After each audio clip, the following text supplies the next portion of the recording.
The great-grandchild of an elder is an elder by reasoning. No, you never heard me.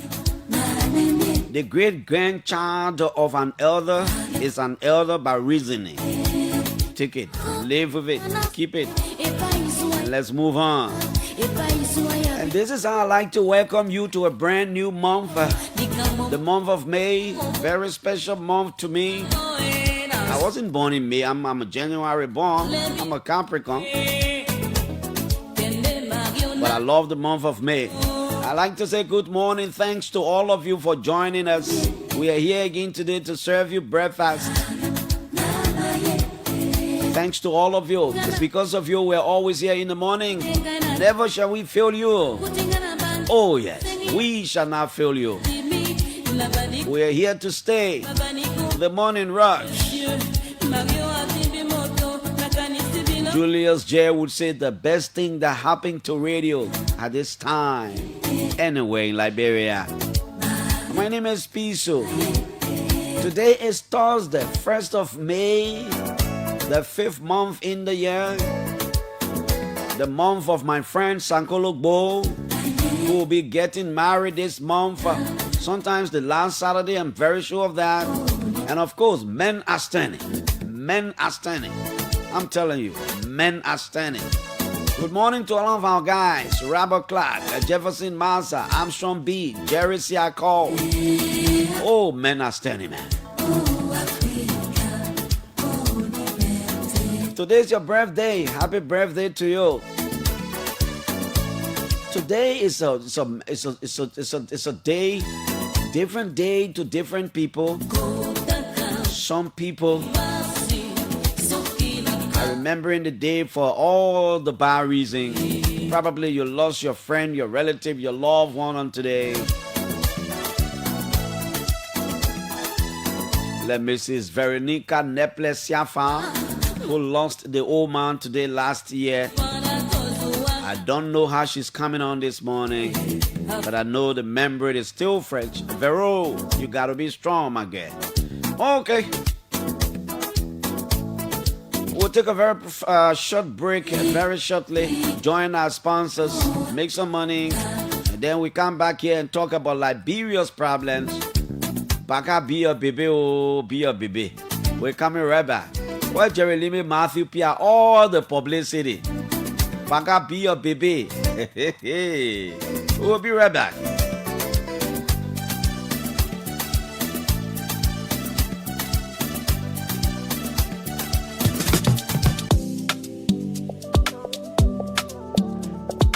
Rushing. Why are you rushing also? You, Judy, don't give me hard time, man. I'm going to the bank to get my cash because the bank was so close.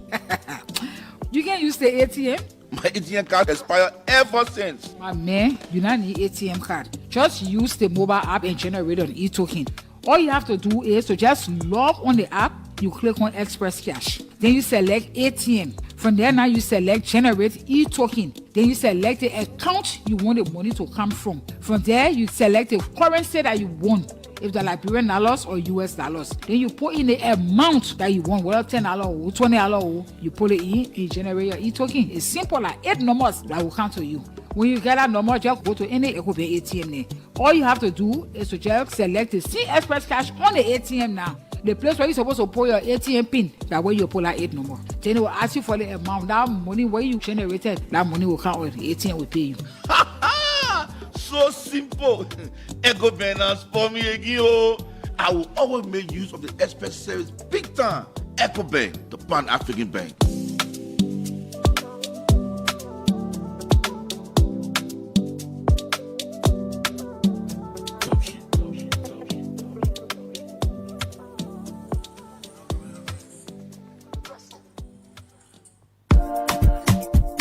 Attention, attention, attention to all lovers of the good things in life. A house is not a home, and a home is the one place where you should feel relaxed and accomplished. Your home should reflect who you are. So, it's time to make that upgrade with minimal damage to your pockets. And I have the perfect solution for you. Home Sweet Home, located on Benson Street, between Center and Buchanan Streets, got you covered. From the kitchen, we have air fryers, juice makers, pressure cookers, freezers of all sizes, and all the modern kitchenwares you can think about. From the bedroom, we have top-of-the-line, exquisite beddings to give you that great night's sleep because you have earned it, and soft, comfortable towels for your bathroom. And in the living room, we have high-definition TV sets of all sizes, unique aerial rugs, classy curtains in all the colors you desire, wall paintings of different sizes and colors, furniture,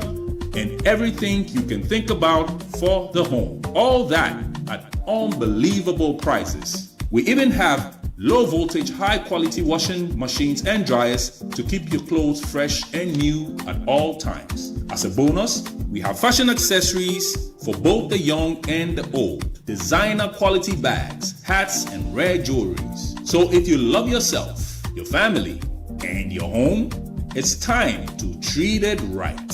Visit Home Sweet Home on Benson Street between Center and Buchanan Streets for that needed upgrade. You can call them on 0886 834 944 or 0770 581 420. Home Sweet Home, for the love of a classy home.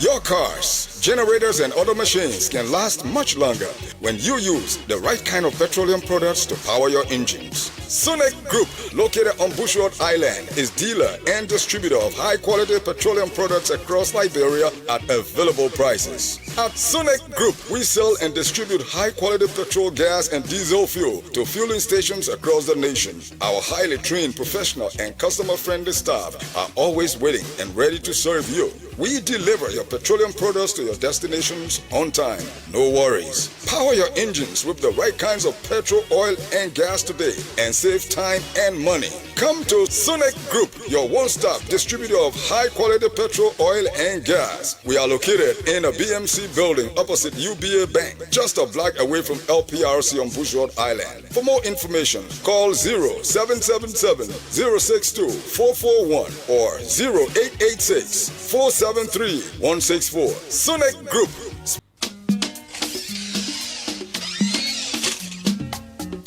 Tatu, where you go? Where did they find? Why they ask me that kind of question? Say where they go? Where they go? Where they come? Where they come? You don't hit my car. You Menju, why you walking and talking all by yourself so? My sister, the car business are really thinking about so to get car in this country is really not easy. Since I put in for my cars and other goods, it is almost 1 year I can't get anything. But it says stranger who always asks don't miss their way. Haven't you heard about urban used cars and auto parts? You mean urban used cars and auto parts? Yes, urban used cars and auto parts is 100% Liberian owned business. With urban used cars and auto parts, you can purchase your new cars, used cars, and all cars parts directly from America for an affordable price. Urban used cars and auto parts can also help you ship your parrots, your boxes, containers, and other goods from your relatives abroad within just 4 to 6 weeks. Wow, this is a good news. Where can I find urban used cars and auto parts? If you are in Liberia, urban used cars and auto parts is located Fish Market, Tottenham Boulevard, Monrovia, Liberia. And in the USA, 220 10th Street, Brookhaven, Pennsylvania, 19015, United States of America. You can also visit their Facebook page, Urban Used Cars and Auto Parts International, or call cell number +231 887 012218. Thank you for this information. I am visiting urban used cars and auto parts to begin the process of my card and other goods. Urban used cars and auto parts. Our goal is to allow Liberians have access to buying things from America without being cheated. Assign my own is this I own. I can't do what I will get before. They say my body get the photo. I park my car. Millionaire, I can't be millionaire. Millionaire, I can't be millionaire. I can't be. Well, 1 year, you got food to eat, then you say you want to be millionaire. I pick you. Oh, you know, yeah. Lusa sell recharge and Bombay is back again. This time by la money season. Lusa sell say they make it 10 new millionaire and are forced to be one. 10 millionaire? Can't expect it to me, cuckoo, man. With Lone Star Recharge and Bombay, you can win 1,000, 10,000, 100,000, and for the grand prize, 10 people will win $1 million Liberian dollars each. All you need to do is to recharge whether you scratch cow or Momo and stand a chance to be one of the 10 millionaires. What? You sell my child recharge so I can be millionaire too? Mama, you know I let playing for shoe money. What do you mean? We're going to start singing. With the Recharge and Bombay campaign, everybody can win. Simply recharge with scratch card or just star 156 star 2 hash with Momo and get points to help you win. Remember, the more you recharge, the better your chances to win. Star 156 star 2 hash. Let me recharge and join you. Our first will be millionaire too. Are you still wasting time? When you be wasting time, all people will be winning money. No time. Millionaire, we can be millionaire. Oh, millionaire, we can be millionaire.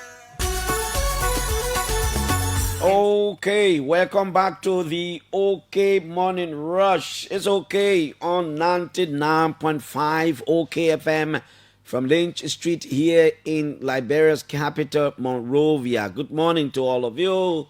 Those of you who are celebrating your birthdays today, happy birthday to you. Welcome to your month.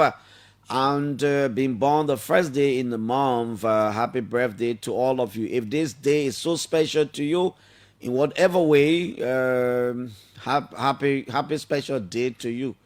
Whatever day it is to you, we wish you well. So last evening, Robert Clive morning there, back out. Where my mentor, Mr. Raymond Zavi, they back out for life, more than a team, all over the place. The manager, Jeremy Pia will take to his page and be making all kind of things. I don't know what the performance last night or something that you guys expected. But let's go to the BBC and let's happening. The news from Kenya is not too good. A Kenyan member of parliament has been shot dead in the streets of the capital Nairobi by gunmen on a motorcycle in a suspected assassination. Police say the attackers had been tailing Charles Ogwando West vehicles before one of them got off the motorbike and shot him at close range. The nature of this crime appears to be both targeted and premeditated or predetermined. Police spokesperson Muchari Ngaya said in a statement. The opposition MP had 2 months ago complained about threats to his life, local media reported. After the shooting on late Wednesday, his driver and bodyguard, both unhurt, managed to rush the injured MP to Nairobi Hospital, where he was pronounced dead on arrival. The attack happened along Ngo Road near a busy roundabout, often manned by traffic police officers and well secured with security cameras. Shortly after the shooting, senior police commanders and detectives visited the scene and investigations are underway, police said. President William Ruto has ordered police to conduct a thorough investigation into the attack, adding that those responsible must be held to account. We now hear that in a planeta. Fellow legislators who visited the scene expressed shock and outrage at the killing and called for swift investigations and justice. In more cases, and they can't even find these people yet. You know. Malay's military leader, General Assimi Goitia, has won the backing of key political allies to be declared president for the next 5 years. The 41-year-old, who has seized power twice, was named a transitional president after his last coup in 2021. At the time, he promised to hold elections the following year, but has since reneged in a blow to efforts to restore multi-party rule in the West African state. A national conference organized by the regime but boycotted by leading opposition parties has now recommended naming General Goitia president until 2029. The thing I like about them, the thing I like about some of the African president and people, politicians, when you are having something you call a national conference that is supposed to bring together very major stakeholders in the country's affairs, and you have major opposition political parties boycotting, instead of you canceling the conference to redesign it in a way that everybody will appear, to try to reach out to the opposition to understand, have an appreciation of why they boycotted in the spirit of national unity. Because when you call a national conference of a country, there is something you want, you have an objective. Your motive in that probably largely is to unify the country, it is to bring people together. So if you have significant portion, or probably not significant, if you have any good portion of the people not wanting to be a part of it, that should concern you. But the politicians are not concerned about that thing. They will go ahead. One few people came together and say, we endorse you as president for the next 5 years. That boy care. But mind you, when he was in the military, before overtaking, before, all those things, probably these are things that the regular politicians did that he didn't like. But one of them has become a shining star, not just in Africa. But this young guy seems to be making headways around the world. Ibrahim Traoré of Burkina Faso. Yesterday there was a solidarity march in a lot of places. Even in Monrovia here, people went to the Ivorian embassy because they believe Africa is some kind of way implicated with some things, against the Burkinabe leader and all these things. Look, we should discourage all form of military takeover anywhere in the world. Anywhere. It's not a good thing. It's not healthy. However, the thing I got doing in Burkina Faso is just unimaginable. And I pray God for the guy. Should the people of Burkina Faso protect that young man to be president of the country? I don't know what their constitution say, and I don't know, saying he's taking over, whether they will write a new constitution that will allow him to be president for some time. Imagine that guy was to stay in power, imagine that guy stay in power for 10 years. There will be a brand new Burkina Faso. Guy is not joking. He's making us to believe that in our respective countries, we got too much. We got too much that we can develop with. He's making us to believe that our leaders just need to be intentional about what they want to do. The guy has banned minerals from leaving his country. Zambia's president, Lazaro Chakwera, has joined the same thing. The man has banned minerals from leaving the country. Imagine in Liberia, we got iron ore, we got gold, we got diamond, we got timber. I'm hearing from the Ministry of Mines people that we discover additional natural resources in the country. What the guy is doing in Mali, in Burkina Faso, what that guy is doing. You know, apparently from childhood, he always wanted to be president of the country. Or probably he was just praying for one leadership role anytime in his future.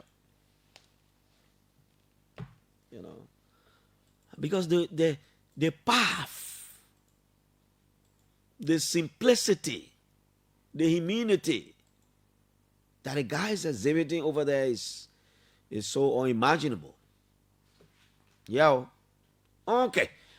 So let's come back home and talk about some of the issues here. The president recently issued an executive order number 147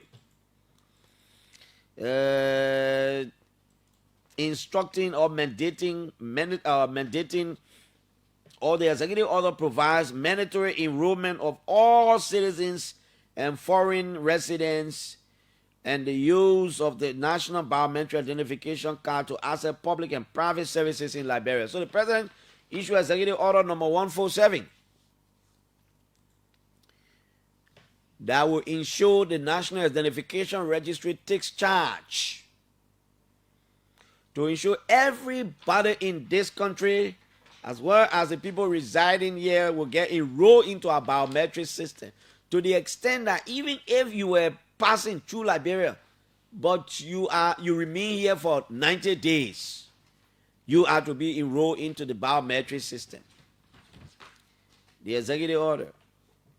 Whereas the National Legislature in 2011 repealed PRC Decree number 65, which established the National Identification Card System, and in line thereof established the National Identification Registry. Whereas the framers were, among other things, mindful that double dipping, illegal migration, and other frauds resulting from impersonation and identity theft continue to undermine the efforts of government to strengthen public and private institutions, provide essential services, and promote rule of law and progress. Whereas the response to the above challenges was to create the NRO with a mandate to design, produce, and issue biometric cards, each with a unique identifying number to be called a national identification number, to be the primary government-approved identity number for registration of both deaf passports, immigrant documents, bank accounts, driver's license, social security benefits, education, and other identification documents, supported by adequate and appropriate security features to address the challenge of possible fraudulent duplication. Whereas, all the whereas. Let can we honor here. Now, therefore, I, Joseph Yuma Boagai Sr., President of the Republic of Liberia, hereby order, Section 1, mandatory enrollment and insurance to all qualified candidates, residents, and use of national identification cards to access all services in Liberia, that all citizens and residents within the Republic of Liberia shall enroll into the National Biometric Identification System and obtain a national ID card, which shall be used as a primary credential to authenticate, verify, and or confirm their identity, prove their citizenship, obtain or have access to all services for which they are entitled to, establish and enhance compelling collaboration frameworks among central government and private sector entities for the effective implementation of the comprehensive mass enrollment and insurance of citizens into the MBIs, that all foreign residents and visitors that remain in the Republic of Liberia for a period of 90 days or more shall enroll into the National Biometric Identification System and obtain a foreigner ID card, which shall be used as a primary credential to authenticate their identity, prove their residency status in Liberia, apply for eligible government and private sector services such as mobile SIM cards, establish and enhance competitive frameworks among central government and private sector entities for the effective implementation of the comprehensive mass enrollment and insurance of foreign residents into. So the president has issued this executive order giving the National Identification Registry more teeth to bite. That the NRR or the NIR should enroll every qualified Liberian into the biometric. And I was talking to people at the NIR. They're telling me that they will be enrolling people from 0 years. From 0 years to year last. You got to get enrolled into the national biometric system. Let me tell you something. It's very important for all of us to do that. It is good to have your national identification card. Where is mine? I have my national ID card here. You see my card? This is the driver license. I have my national ID card. I forgot. I've gotten it from the card to display. But it's good to have your national ID card. Very good to have your national ID card. It saves you from a lot of things. It really, really saves you from a lot of things. You go outside the country, you go to other places, you are easily identified as a Liberian citizen. It gives you rights and privileges at some point. So I encourage all of us to endeavor. I don't know how the National Identification Registry is going to go about this new mandate now, but I'm hearing that it will also create short-term job opportunity for Liberians, because the National Identification Registry will not sit there in Monrovia. You don't expect people to come from Grand Cruz, Sano, Maryland to come Monrovia to take national ID card. It means you will have to set up satellite offices across the country. And by that, people have to get employed. People have to be contractors. I'm told the NIR is contemplating setting up 500 offices across the country. 500 offices across the country. And I'm told at least 4 or 5 persons will work to each of these offices. So you see, let's assume it's just 4. It's 4 times 500. It's a lot of number. The NRI, I don't think they have the capacity to assign people from Monrovia to go to the different counties. They will have no other alternative but to recruit people in these different counties, train them so that they will be a part of this process to ensure people across the country take their voter registration. Your driver license. If you don't have a driver license, your passport. If you don't have your passport, your national identification. But in most places, they just ask you for your national identification card. It tells the story about who you are and all these things. So I encourage all of us. This executive order here. And what it will also do, it will help other government institutions, like maybe the National Elections Commission, because when the National Identification Registry admit everybody into the biometric system, they will have a total roll of everybody in the country. We can use that thing for statistics in different forms to do different things with it. It will be good. Now, still with the issue at the Liberian National Bar Association. So yesterday, we spoke to the president of the bar. I didn't get to the vice president. And of course, the lawyers are divided. Any group of people will be divided. Let me tell you something. Let me tell you the reason why. And this is the fact. The lawyers are Liberian first before they are lawyers. Yeah? The lawyers are Liberian first before they are lawyers. So you know obviously that they will be divided. Look, even if they were to put all the lawyers in Liberia in one room, in a conference hall, all the lawyers, I'm not saying so, all the lawyers, they were to put them in one conference room. And they say the purpose of this meeting is for us to take a decision and issue a statement. You really think the whole room will agree? Everybody will not agree. even if they took a vote, the majority will agree and they will issue statement, but few people will not agree. Even after the issuing of the statement, other people will have press conference and say we disagree. So it's normal. That's what people will do. They will not. Remember, like I said, these lawyers are Liberians. They are human beings. They have their own different sides in the politics of the country. Most of the lawyers who support the Unity Party Alliance and Joseph Boakai in the Unity Party Alliance, for the most part, don't get me wrong, there are some of them who are non-political. But for the most part, those are the lawyers who are supporting this kind of statement. For two reasons. Because they believe the bar has taken a decision, they are loyal, they must stand by the bar. But of course, on the gown, on the black gown they can wear, they got interest. They got interest. Most of the lawyers who be against this statement and not in for it, don't get me wrong, and again I insist, there are some lawyers who are not politicians, they don't have time for political party, but most of the lawyers who will not be in for it are the lawyers who are not in the Unity Party Alliance, they are in the opposition area. They are the people who will see all the bad things wrong with the bad statement. It's natural. Because beyond the gun, they got interest somewhere. All of them got interest somewhere. Everybody got interest somewhere. So they say no.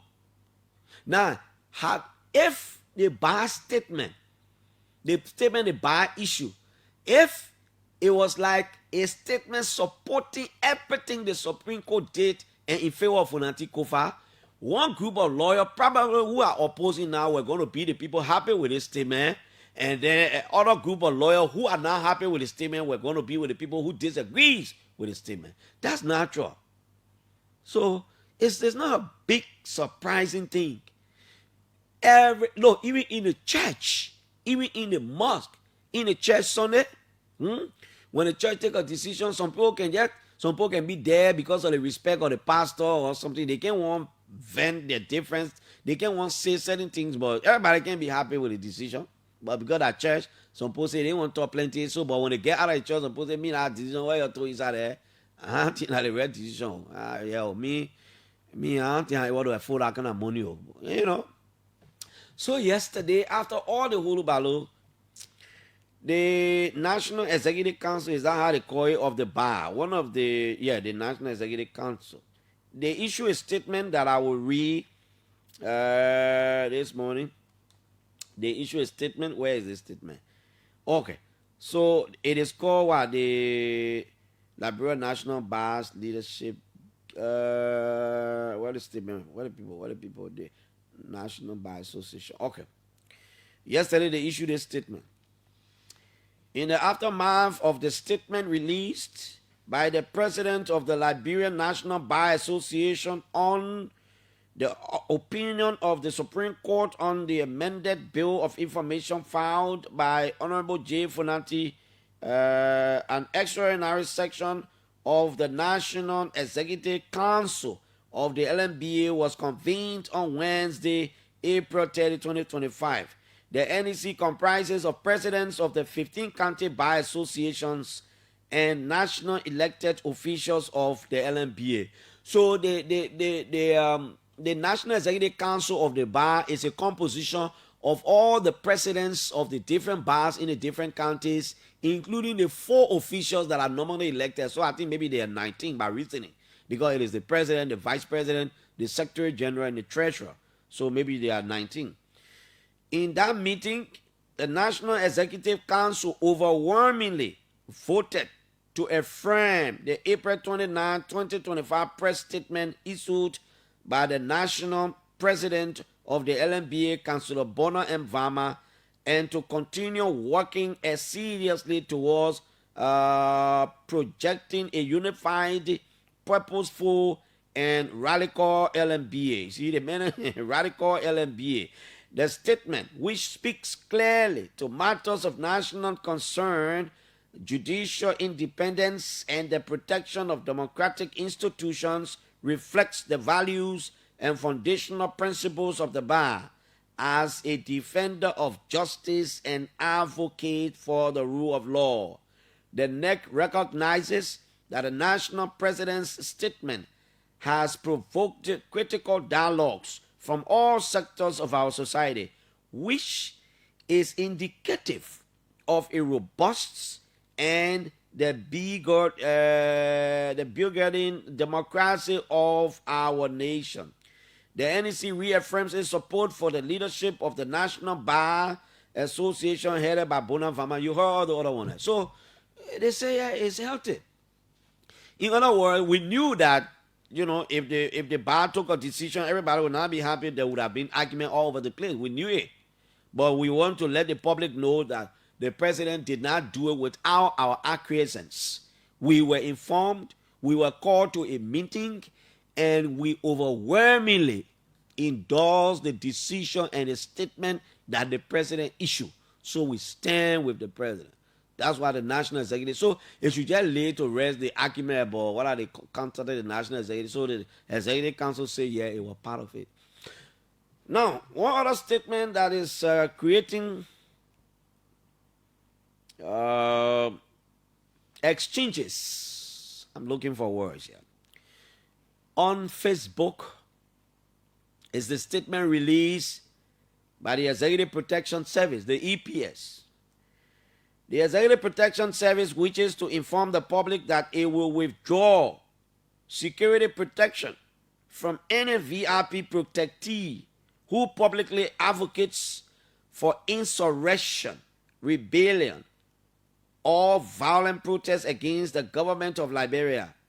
The attention of the EPS has been drawn to recent public statements made by certain officials which amount to cause for chaos and violent disruption of public order.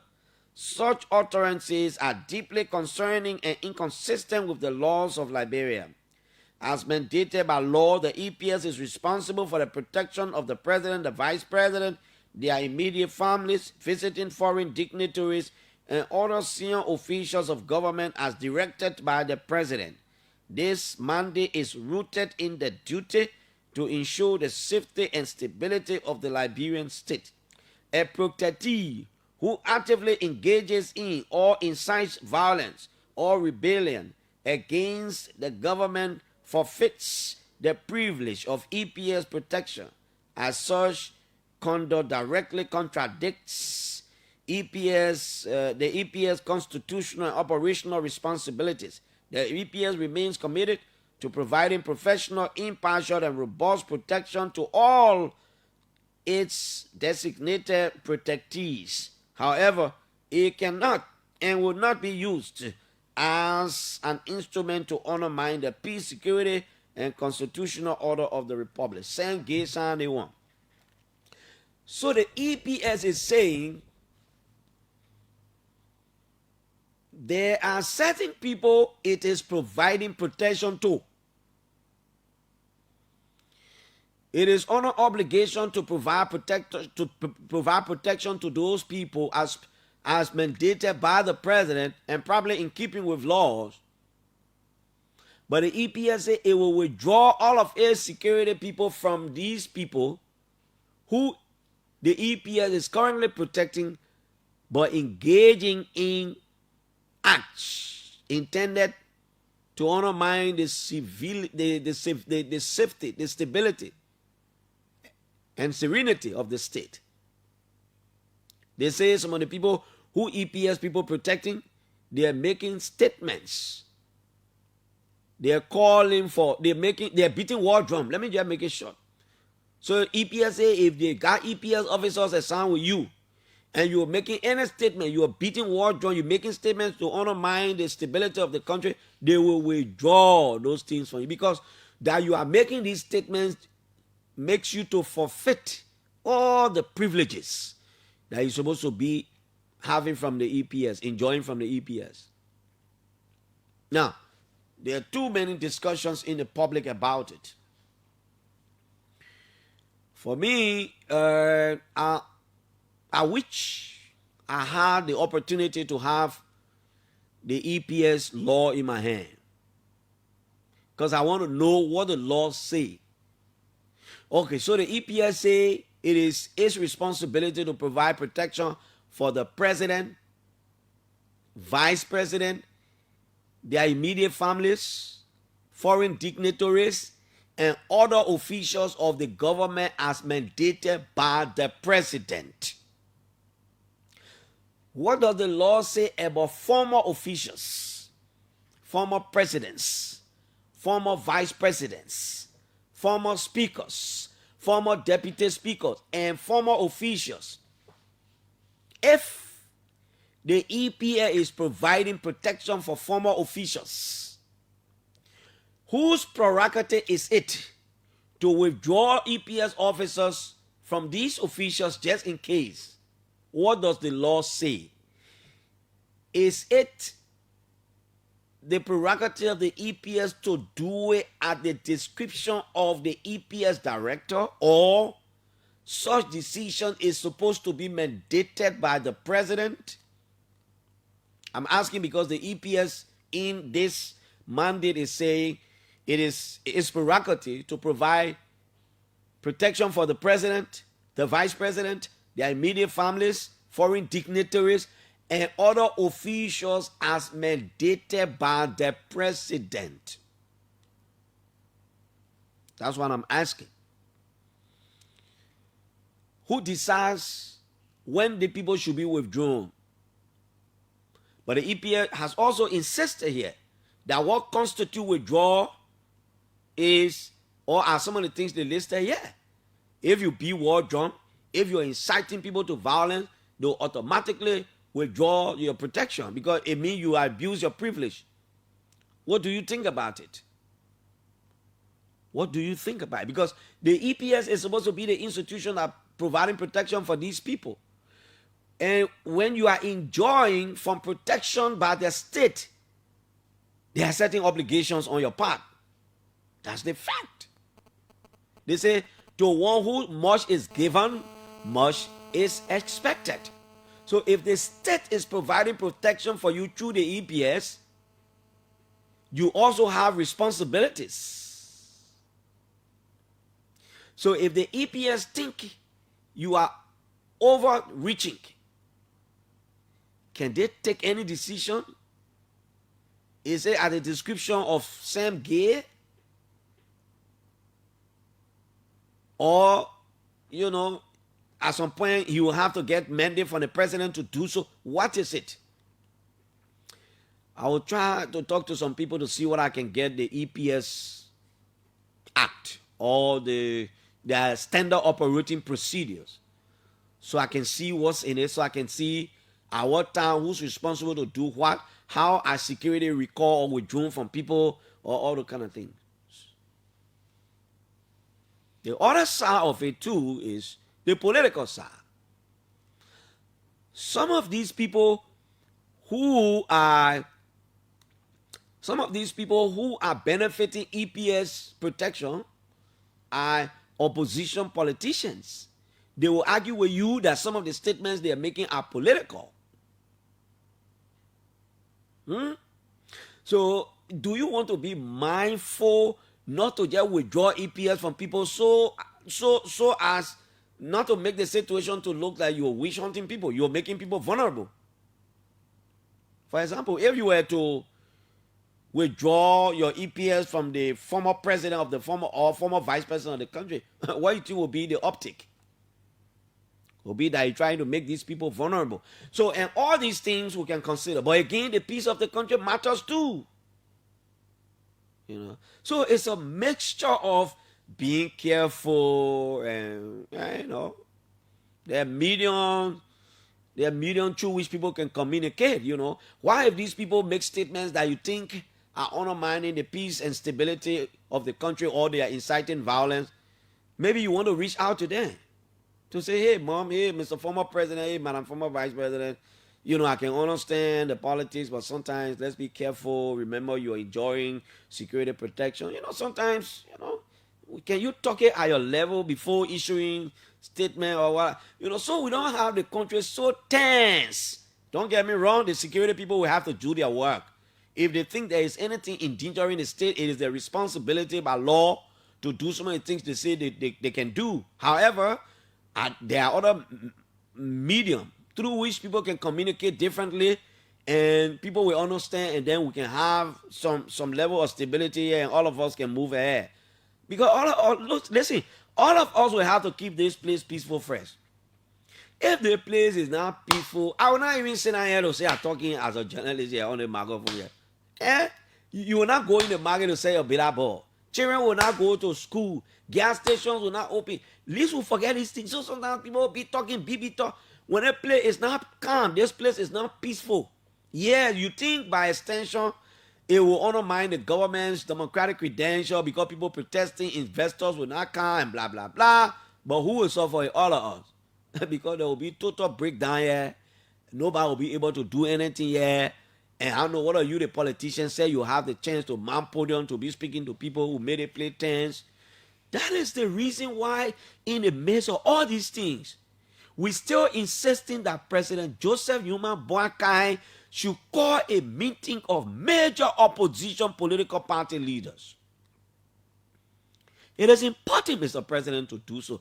It is not taking away anything from the presidency. What it does is, it makes the country, it makes all of us to know that our leaders are not cutting speech, they are meeting and talking. No, I'm not talking about like a regular telephone talk where when President Boakai, you get ready, you can call Madam Seri, you can talk on phone, if you can do so, I don't know.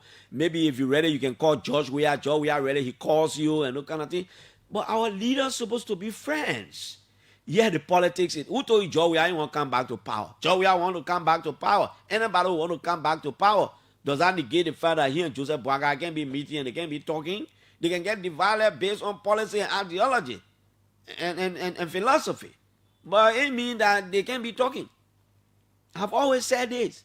Imagine former presidents Ellen Johnson Sirleaf and George Weah and current President Joe Boakai go have meeting in one room for 2-3 hours and they come out and they have a joint press statement.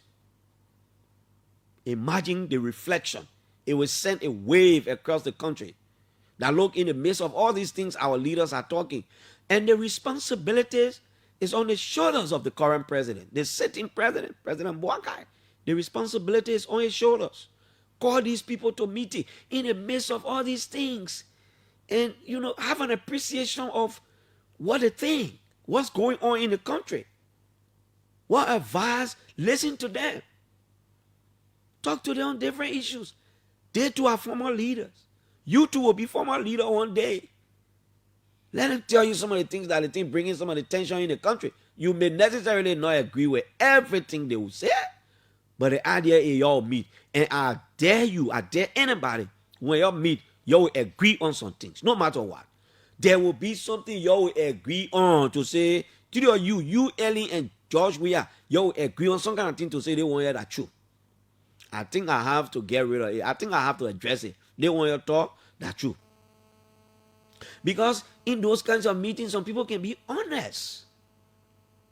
People can be honest. Look in the face of your friend. At that level now, you are peers. Yeah, George Weah will be the youngest in the room, but he's former president. You can talk at your level. Then when you come outside, your followers will know that you're talking. Probably in that meeting, you know how you can tell your big people think. There will be some things that each of you will hear that will be shocking. The other person say they want about the other person brings something, or you say, are you serious? Did the person really say, I ordered to do this, I did this, all my hand in this? No, I know nothing about it. Leaders always will have to talk. When I made Liberia Live Salon, where former President Ernest Bai Koroma had to leave to go live in Nigeria by ECOWAS arrangement, all the kind of thing, it takes away a lot. It takes away a lot. Listen, Ernest Bai Koroma is not living in exile in Nigeria or wherever as a result of the negotiation. Mark my word. Mark my word. I think Madam Bio's party that SLPP, right? And Ernest Bai Koroma in that APC, right? Mark my word. The day anybody come to Sierra Leone presidency on the ticket of the APC, they will do everything to make sure Madam Bio go live somewhere outside. The fact that you did it to our big brother before, they will look for all kind of things. They will say, oh, Madam Bio is inciting violence, Madam Bio is doing the one, they will do the one, and they will make sure Madam Bio itself will not live in Sierra Leone. To them, ECOWAS will come and say, my man, To keep the country peaceful, you gotta go live somewhere. Remember, honest backroom, honest scene arrangement. That's the kind of country we want to have. Because we know how people can do politics when they're ready to pay debt. They will do all kinds of things. It's good that we have all of our former presidents here, but when the country is getting too tense, let the former presidents, let our former leaders be meeting, let them be having some discussion. Let Jeremiah Cohen and Joel Howard Taylor have their own meeting. Let them try out some of the things. Let them talk. Okay, my friends, I've said mine. I'll continue to say mine. We are surrounded by witnesses. History is recording, and posterity will judge all of us based on the different rules we play in the Liberian society.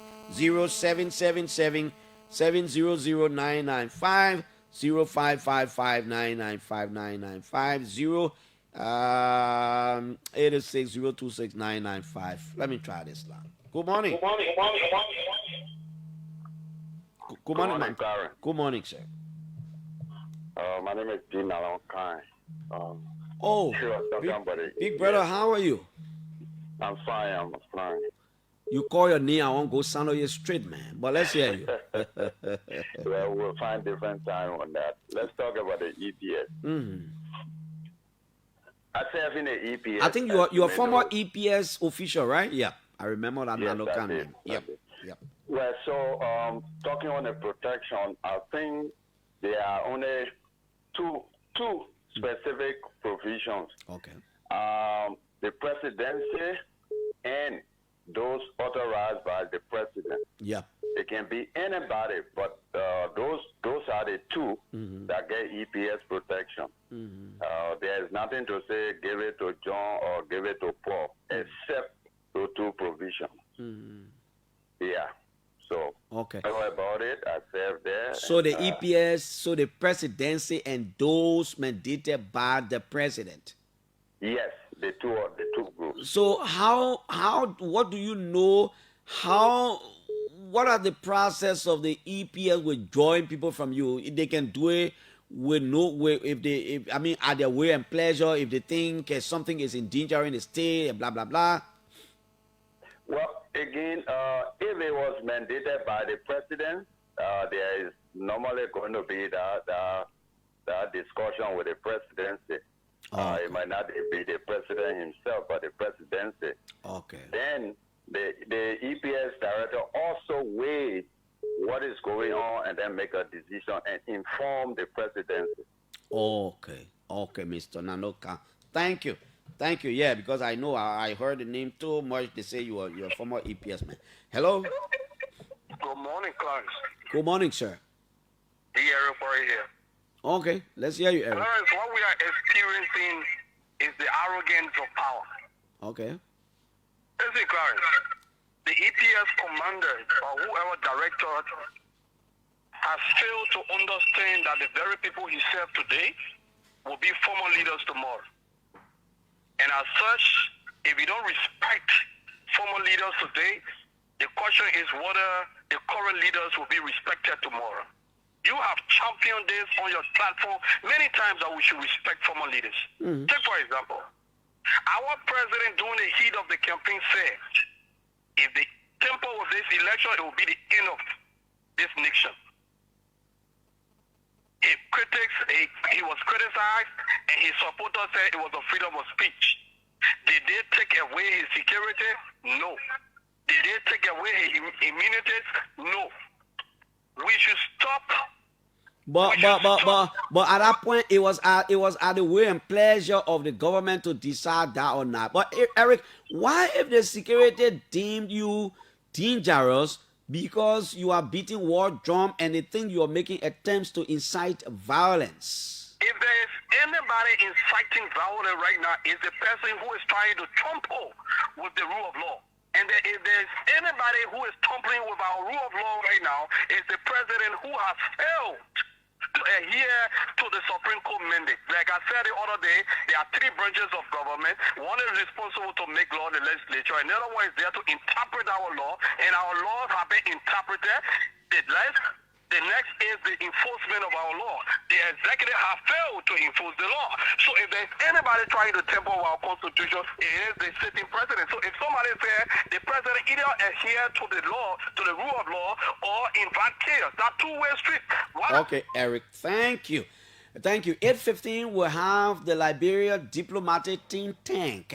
The think tank is a composition of former students of the Gabriel L. Dennett Foreign Service Institute. Some of them have served in diplomatic positions in different countries. They have a think tank now. They're coming here to tell us about the think tank. Robert Shamin, Rosalind Way, and others are coming here. It will take us up to 9 o'clock. 9 o'clock, Representative MUSA BILITY, political leader of the Citizens Movement for Change, will be here. Let me hear my Coco brother. Good morning. My man, you want to give him a credit, eh? Good morning, sir. Morning, Clarence, and I should have even kept you on the line long, my man. You're not too broke. I'm very, very broke. Even before you serve in government, you were never broke. My man Musa, don't fool. Let hear you. You know, Clarence, as always, is to first start by greeting you guys at OKFN, generally the Liberian people, but to also acknowledge the wonderful piece of job you guys continue to do. I just want to say thank you, and let me give you a flower before you pass out. Okay, Musa. Clarence, even though I'm not passing out, Jenna. Yeah, nobody control that. We just ended April yesterday. And throughout in April, a terrible month in our history. I listened to your guest, whether it was you, whether it was Julius, and on different platforms, I listened to different radio stations. Everybody historicized April. And what I got from all the conversation, Liberia or Liberian went to war because of the very things that are happening today. You know, you make a point just now and said, even before, even though it's not true, you went to government, you are not broke. We have always survived out of government. We have a very good history of surviving with our government job. We have a very good history of creating jobs for other people. Because today in Liberia, when you speak as a former government official, the next thing that comes to the minds of the current government official is you are broke, you are hungry, you are frustrated. I am not one of those persons. Yes, I have frustration, but I'm not one of those persons. I'm saying all of this, Clarence. The country is on a very dangerous and bad trajectory. The people think that everything is well. You know, I went to a conversation and said to somebody, everything has never been well in Liberia. Everything has been the same way it is, but people have managed. But this one, Clarence, is worse. If you look at the police, you arm the police purposely to sanction people's view is wrong. Every protest here, you see where was the essence of the police people and all of the security apparatus marching all over the street? How many police officers or how many persons in the security apparatus? Do they reach 10,000? How many persons do we have? Let me put it this way. Yeah, Musa, you got to conclude now so I can tell other colors. The reason I'm saying it, Clarence, the country is heading on a very bad path, and the president who is perceived to have for the 2 years experience, I think he's weak, and he allowing a lot of things to happen. And Liberia could, and I say Liberia could go back to the dark days, and it will be because of the arrogance way that the current government is leading the country. Thank you, Musa. Let's hear you here. Hello. Hello. Yeah. Yeah, I'm James back calling from Congo. Yeah, James. Let's hear you, James. Yeah, Clarence. You see, I think Julius said it on his show. He said there will always. I think it was you, not Julius. You said there will always be a tomorrow, right? Yeah. So nobody stays in power forever. You know what I mean? You see, all the things that they are doing, they just try to almost like target Joel and George Weah. I think everybody said it right. He said Joseph Walker during the election, he said if anybody cheats, you know what I mean, there will be no Liberia. There's that, isn't that threatening or beating Ward John's statement? You know what I mean? Who took EPS for him? You see, but I just want to caution them that there will always be a tomorrow. One day they will leave from power. Okay. Now I'm getting sensitive information that the head of the majority bloc, Rachel Kuhn, and the Minister of Finance. I'll reach out to find out maybe on Monday. I am hearing that there is an arrangement now. All the lawmakers who were suspended, they are trying to pay their salaries and their benefits now as part of the process to end this impasse at the House of Representatives. That is why I have checked and counter-checked, and all of my sources are telling me that all of the lawmakers who were recently suspended, there is an approval now for them to give all their salaries and their benefits as part of the efforts to ensure reconciliation and bring the whole thing to an end. Our legislative analyst is here, Mr. William Dakel, former rep. Don't backfire. Let's hear you. Hey, Clarence, morning. Good morning. You on your farm? I came back for the farm, man. Okay, all right. I came back for the farm. I'm in town here. So let me, for the first time, disagree with my friend and brother, Eric Bawi, right? Baye, yeah. Yeah, Baye said not too long that the president refused or to play his role, or he is on the side of the respecting the Supreme Court rule. I, for one, let me be on record. I want to thank President Buakai, in fact, for the latest statement. When I came, I read the statement just 2 days ago, and I tried to dissect. I don't just call on the talk show. Had it not been President Buakai's intervention with that statement, but now, what we saw Brenda Keter building will be more than that. You think so? But evidence of the action of Representative Congress. When that ruling came up, do you know that it happened before I left for my farm? And just thinking of an eye, cool, and you can by reading the Capitol building. And there was a scene, a violent scene there. So the Supreme Court ruled, and the president acknowledged the Supreme Court ruling.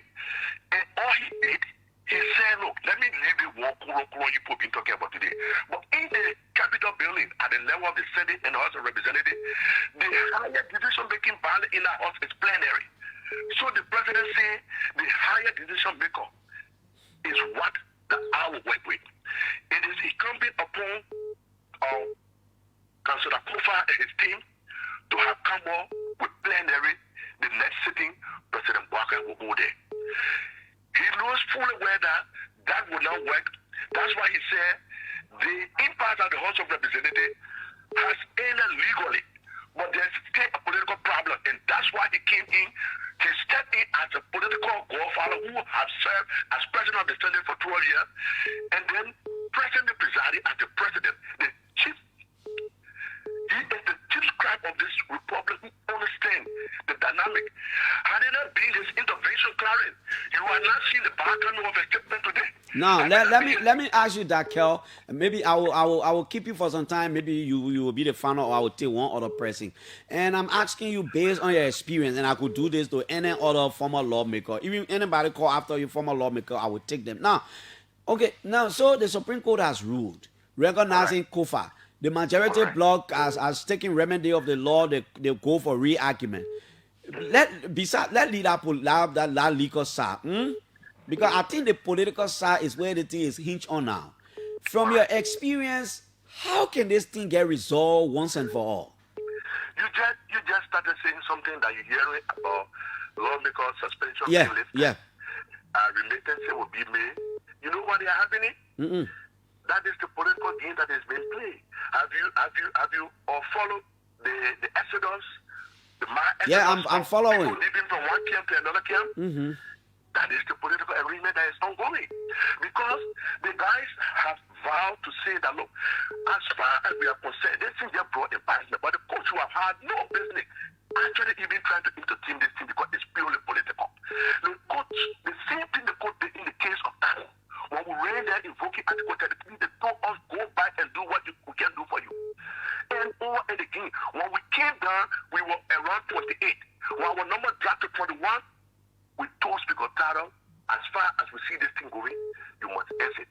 But yeah, The other side said they wanted the law to be the law, so the law has played a part. But I heard even say that they asked the president to enforce. What is in a ruling that asked President Waka to enforce? Nothing. The court did not say go and take for him and give it to Fonati. The court did not say go and grab the 45 lawmaker and carry them back to sit on the Fonati. But you think this thing will be over any time before they come back? You think when they come back it would have been over? Yes, the reason is going to be over very shortly, because even Councillor Kofa and his team have realized that it is political, and under the political arrangement, once a colleague who gave you that cabo of authority said that, look, we lost the vote of confidence in you, we can't work with you, okay, they will not sit there. All right, and so this is why you see all of the arrangement right now at the back door diplomacy that are going on. But what going to happen? This thing going to form people like it wanted some of us for 2017 election. Trust me, there are lawmakers who are crossing over, they are doing double crossing. Nobody want to trust them again. Let Priscilla Cooper. Nobody Priscilla Cooper, every time they say she crosses, she cancels, she goes to the president will not trust them. Their colleagues in the House will not trust them. And this thing about the block, that block thing that's in the House of Representatives, they're going to continue for a long period of time until the majority feels satisfied that they can convene and do business with quite normal. Thank you. Thank you. So thank you, Dakio. Thank you, Dakio. Thank you so much. Thank you, Dakio. I can take a few more and then we call it a presentation because our guests already here. Let me do that. Hello. Good morning, Clarence Dawson, and good morning to the OKFM family. Good morning, sir. My name is Opido A. Green, and I phoned in for my first street resident. Yeah. Firstly, let me respectfully disagree with the former lawmaker, Honorable Dakio of the street. Yeah. On his point of resolution to the impasse at the National Legislature. Mm-hmm.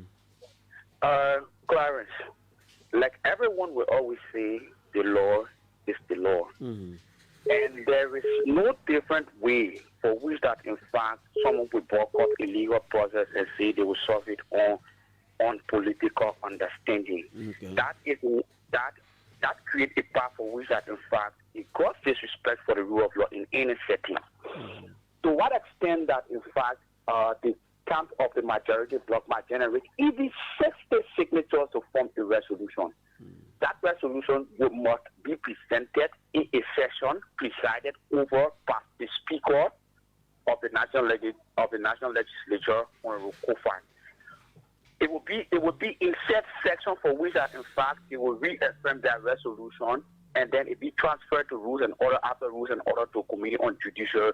All of those processes which will still recognize on Mokofa as the speaker. What did the executive for was in the pronouncement of Mr. Boyka in his address to the nation on the impasse at the legislature, where he said, I acknowledge the ruling of the Supreme Court. That means that, in fact, you have heard that the final arbiter of justice, where that, in fact, that is responsible for all constitutional matters, they have issued their opinion, and it becomes legally binding. The Supreme Court cannot enforce the law because the Supreme Court does not preside over the executive. Thank you. Let's take our final call right here. Hello. Good morning. Yeah, good morning. Yeah, good morning, Karen. Yeah, good morning. Karen, this is Elton, and I call in from. Let me hear your full name. Yeah, Karen. Thank you for I said, let me hear your full name. Elton David. Okay, David, let's hear you. Okay, and to be precise, I call from Cornwall, New Georgia. Karen, let me say thank you to you guys, and that is why OK will remain the number one station forever. Because I like the dream you bring to the platform, and I like how you and Juro change the scenario, and OK, it's one of the stations that we really listen to, because when it comes to legal matter, you got to discuss it, and you got to discuss it to a point where the common man will understand. And I think OKFN deserves better. OKFN deserves better. Okay, having said that, when it comes to the issue about the president's statement, I think the president said in his statement that he wants to work with Kuron. Now, The Supreme Court interpreted the law and said that the speaker, which is the Dikofa, is the presiding officer. Now, who is the president calling for quorum to? Is it the speaker or Rachel Kuhn? Because by the way, Rachel Kuhn is. Are you there? Hello? Oh, Chief. Okay, for whatever reason, I can't get you. Thank you. We're not taking any more calls. In fact, the payment process is starting today. I just got a text message. All the lawmakers who the men are going to get a team buck. All the lawmakers who are suspended are getting their salaries and their benefits starting today. Men are going to get in bulk. I think I say, no, like 5 months. Some of them 4 months. Some of them 5 months. Even though they can't tell all their salary, they can say, I'm making around. They can tell their salary, but they're getting it in bulk. Okay, we have our friends here. They come from an institution called the Liberia Diplomatic Think Tank.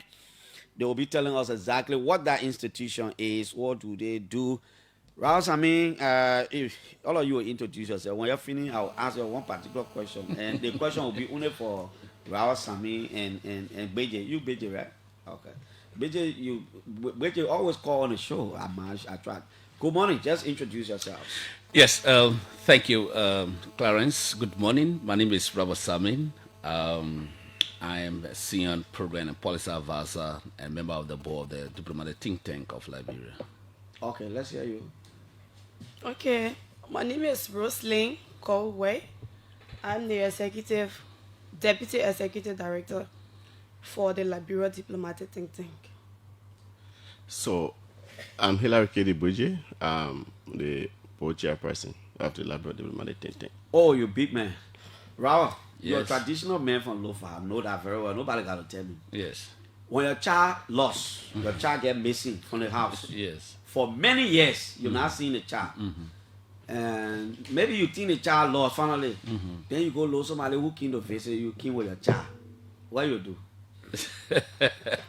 Well, I think traditionally, if you have a missing child and somebody brought that child to you, I think it's to that person, to talk to that person. Okay. Yeah. But you're not, the child will go? The child? Well, it depends now, because the child, if you say child, maybe the person have grown and you thought that they have gone. So if they are now on age and they get to realize that in fact you are their father, so the relationship is between the two of you, whether your child or your daughter who want to stay. But whether your daughter who want to stay here or she will go with us. No. I just asking you. I don't say anything. No, but that wisdom now. Look, your power chief for you. As a matter of fact, anywhere you see a property, I found my $1 today, and she's not going back. Okay. That's a good one. Well, it's okay. Yeah, guys, man, what is the whole Liberia Diplomatic Think Tank? Who are you? When did you come to be? And what do you seek to do? Who's going to start? And each of you will talk about it. Yeah. So, the Liberia Diplomatic Think Tank was birth 2023 May. It came about when we as young people from the Foreign Service Institute, we have a whole lot of thought of our foreign policy and our emerging diplomats. How could we fit in the line of transition from classroom to professional level, and how could we see ourselves out there? So we thought it was to form an institution that basically based on policy research in terms of support to our foreign policy and supporting our young people who are aspire to become diplomats. So from that backdrop, we decided to form the think tank.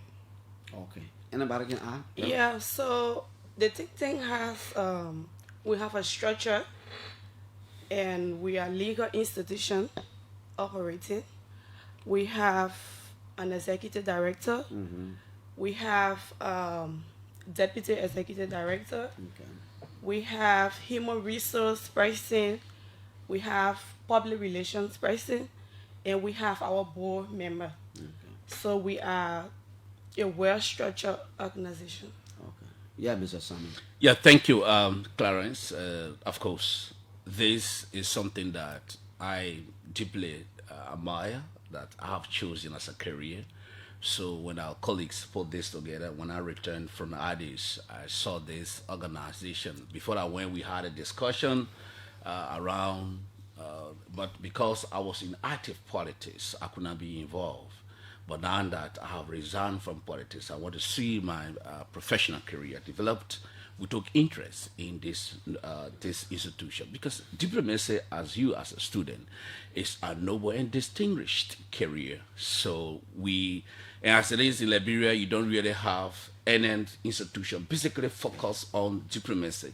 So with this, we are involved in negotiation, we are involved in research, and we are involved in dialogue, and we are involved with seminars, trying to get people to better understand how country and Liberia relates to other country and how other countries relate to one another.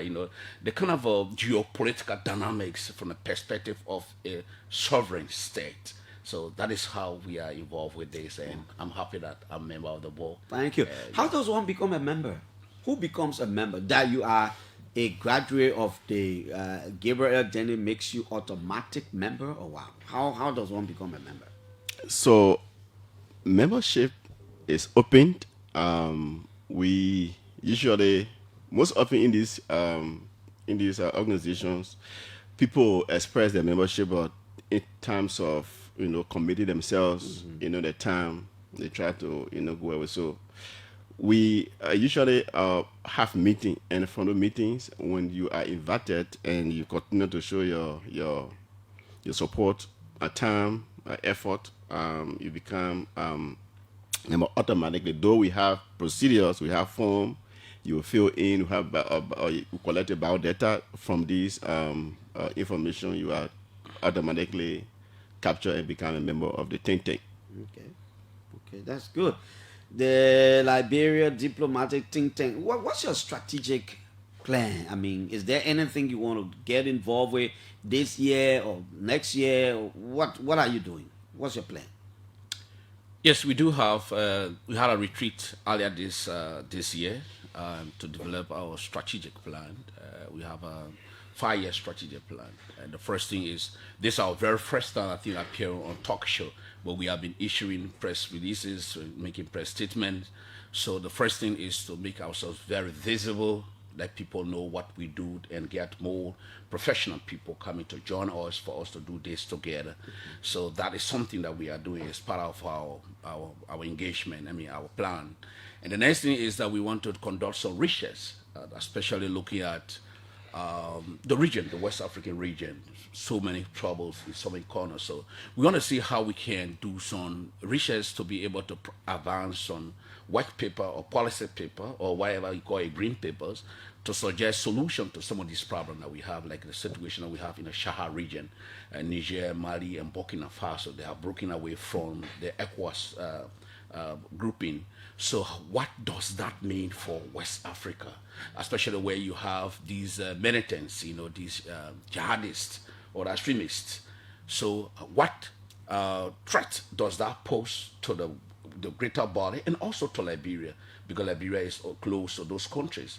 If you have militants or you have extremists or what we call Akshaba, these people, the militants, the people that are causing terrorists.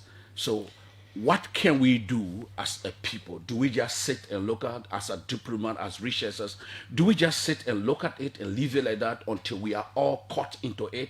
Or do we need to think as a people to find a solution, to advance solutions? So these are different things that we are looking at. And also maybe, what can we say about the trend that is happening globally? America is saying, no, we're not going for aid now, this time, that transactional thing that we're doing. So what can Liberia do? What can other countries like Liberia do? So these are things that we look at and do some research and advance policy paper for stakeholders to discuss. Or scholars come together and have a discussion for us to be able to find a solution to our daily problems that we face as a people. Now, Rosalie and Bejan and all of you, is this Liberia diplomatic think tank like a repository that government can draw from? Are you willing to go back to government? I mean, what's the relationship with you and the Ministry of Foreign Affairs, for example? Because all of you are, practicing diplomas. The foreign ministry should depend on you in terms of deployment in a few and all kinds of things. I care to know about your relationship.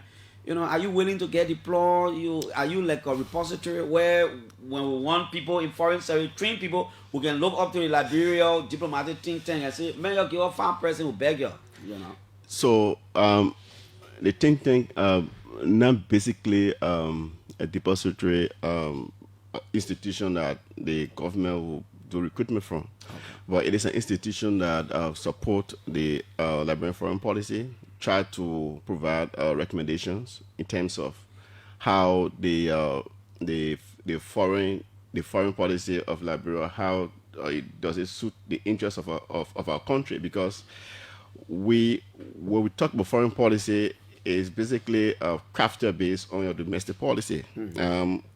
Are we still going by the 1847, 70, 80 for foreign policy? How do we transition? So, like Sammy said, we are only there to provide the recommendation. As you can remember, we have had series of press statements, and some of the press statements were there to provide support to the government in terms of who are those that need to go on mission. The Foreign Service Institute was directly established to develop and build the capacity of foreign service officers.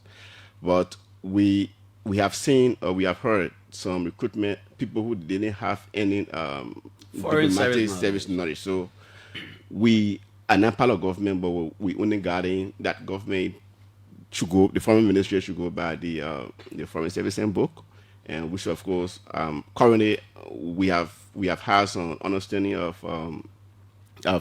some recruitment, which of course we are proud of. Almost all those on our paper for now, all those who have been recruited, they are all foreign ministry staff. Those have been students on the Foreign Service Institute, and I think when we as people, as a nation, try to do recruitment in such a way, it proves that we are setting a complete benchmark where we have effective and efficient foreign service officers will be responsible. Roslyn, let's hear you. Yeah, so the diplomatic think tank we are all comprises of trained diplomats.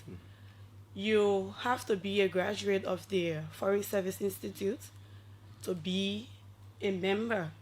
So yes, coming on radio and discussing foreign policy and being visible to Liberia and the rest of the world puts us in a position where, yes, we agree if the foreign ministry wants to come to our group and say, look, we want 5% to go on foreign mission, we are all qualified.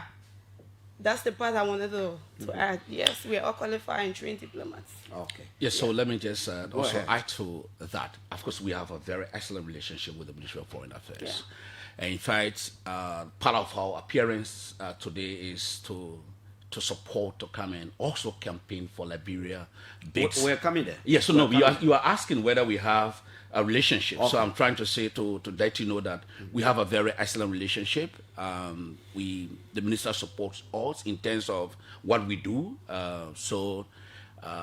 Not necessarily maybe to say, we are attached to the Ministry of Foreign Affairs. No, but she supports our objective, and the ministry supports our objectives, what we do, because we are helping. We are like you said, research institution, think tank. When there are problems that you have as a country that you want to research, you want to understand why is this happening? How can we deal with it?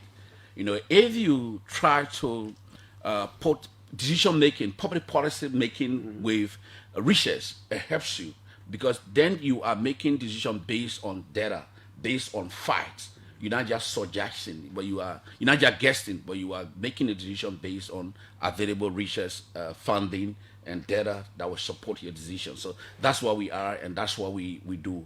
We have a partnership with we're supposed to be having signing a memorandum of understanding with another sister sisterly institution, the Mana River Strategic Institute for what is it? Security studies, something like that. Study. Yes, we are having that conversation. We soon be signing a memorandum of understanding so that we can broaden this and be able to do bigger things for our country and for the region and for the world at large.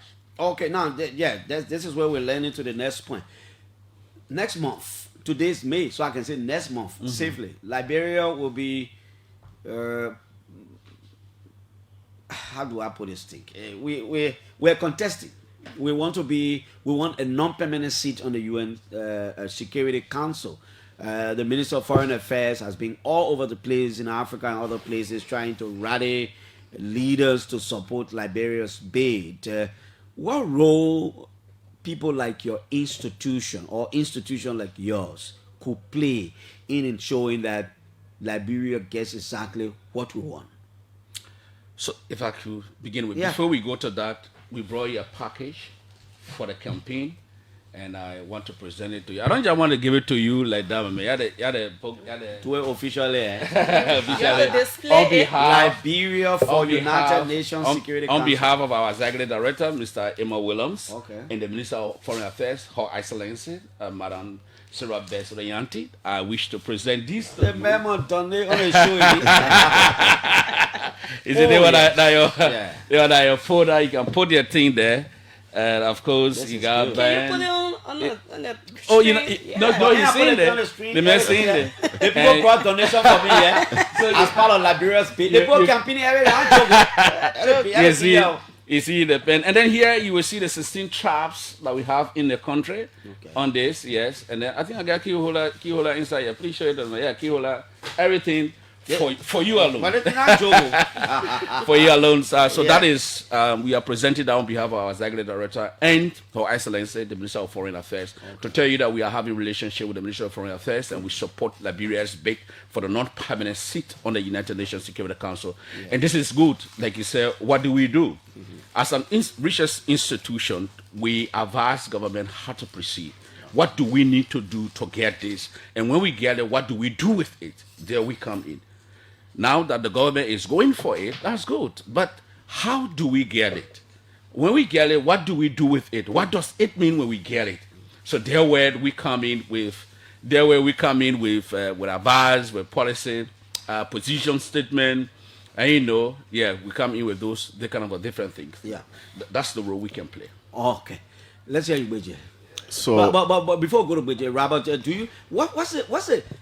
Sometimes a lot of people ask, but what's the significance? Why a non-permanent seat? What is it going to do for Liberia? What's so much? Very significant. The United Nations is the world body. That's just almost like a world government. 193 countries seated together, deciding what happens the next day or the next minute around the world. You have all the great powers seated at the United Nations Security Council. The United States of America, China, Russia, Great Britain, and France. Those are permanent members of the United Nations Security Council. And there you are going to sit as a country. For the fact that Liberia, let's look at, we are historically from 1822 to now, to 1847, we got independent, we became cradle of democracy, the light in Africa, and then we descended into chaos, and after that chaos now, we are the full-fledged democracy, very enviable that other countries around us cannot say what we have achieved. So when we get there, we are going to help the world to understand how we managed to be where we are, how we have become so resilient as a people and as a nation. And also, we will be able to sell our country that if Liberians, when I say Liberia, people know where we come from. Since 1961, we have not been at that level, that theater, that bigger platform for us to sell ourselves. So those that will be there, and that there where we come in, the way we have the profits or to get something from the or to sell what we are to the world. It is an opportunity to sell ourselves to the world and to attract the most needed investment that we want, and to showcase what Liberia culture is and who are Liberians, the uniqueness of ourselves. That's what we will be doing there. And for that to happen, you need to get the requisite people, trained, experienced diplomats, seasoned diplomats, practical diplomats, to be able to showcase Liberia. You know, you need researchers, you need speakers, you need lawyers, you need experts in different areas that you will be. And I'm happy that the president took Ambassador Louis Brown, a good orator, an experienced diplomat that is leading that thing, and with the Minister of Foreign Affairs and so forth, I'm sure that we will be able to make maximum use of our presence there, that the world will know that yes, Liberia is back on stage, and that we can do business for Liberia. BJ? So, what does it mean to Liberians? Clarence is an opportunity for the country. If you retrospect, Liberia was once a permanent member from 1961 to 62. It has taken almost 4, 5, 6 decades. Liberia has done being there. What comes with being a permanent member? It comes with a whole lot of opportunities. To be a Liberian is your inborn right that all of us should put our hands together, not about being politics difference. Which we need to hold ourselves together as Liberians. And Clarence, if you understand that, when you leave from this country and you go abroad and you see a Liberian, you feel happy, you feel so proud to see a Liberian, sharing fun. And when we as people put ourselves together, group ourselves together, believe in ourselves and support the initiatives, what it's going to do is when the dividend comes, it may not be coming based on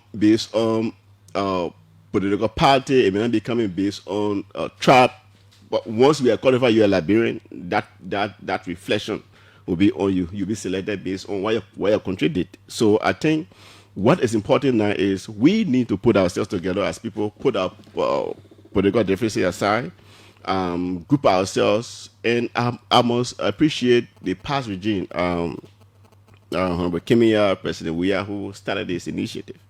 And I must also appreciate Madam Sarah Beslo Nyanti, who have been tirelessly going around the world, meeting African leaders, the West, trying to making sure that we obtain a seat. So the benefit we get is not ever having a cash benefit, but it puts Liberia in a better position to be among the B5, China, Russia, Great Britain, France, and Russia. So it gives you leverage. You have access to international information. You have access to qualified information. You have access to meeting the big five.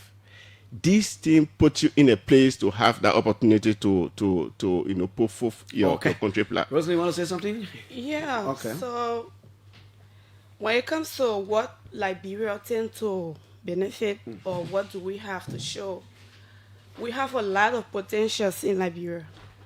And we, as a country, as a small country, have been able to do great things that even bigger nations have not done.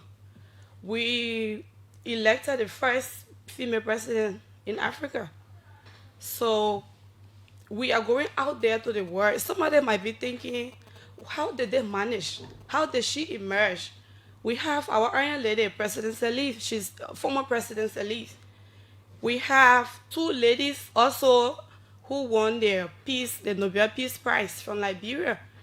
We have the first African to win World Best. So Liberia has a lot. We have a lot of potentials that we will go out there to show forth to the world. So winning that seat means Liberia is going to be in the spotlight.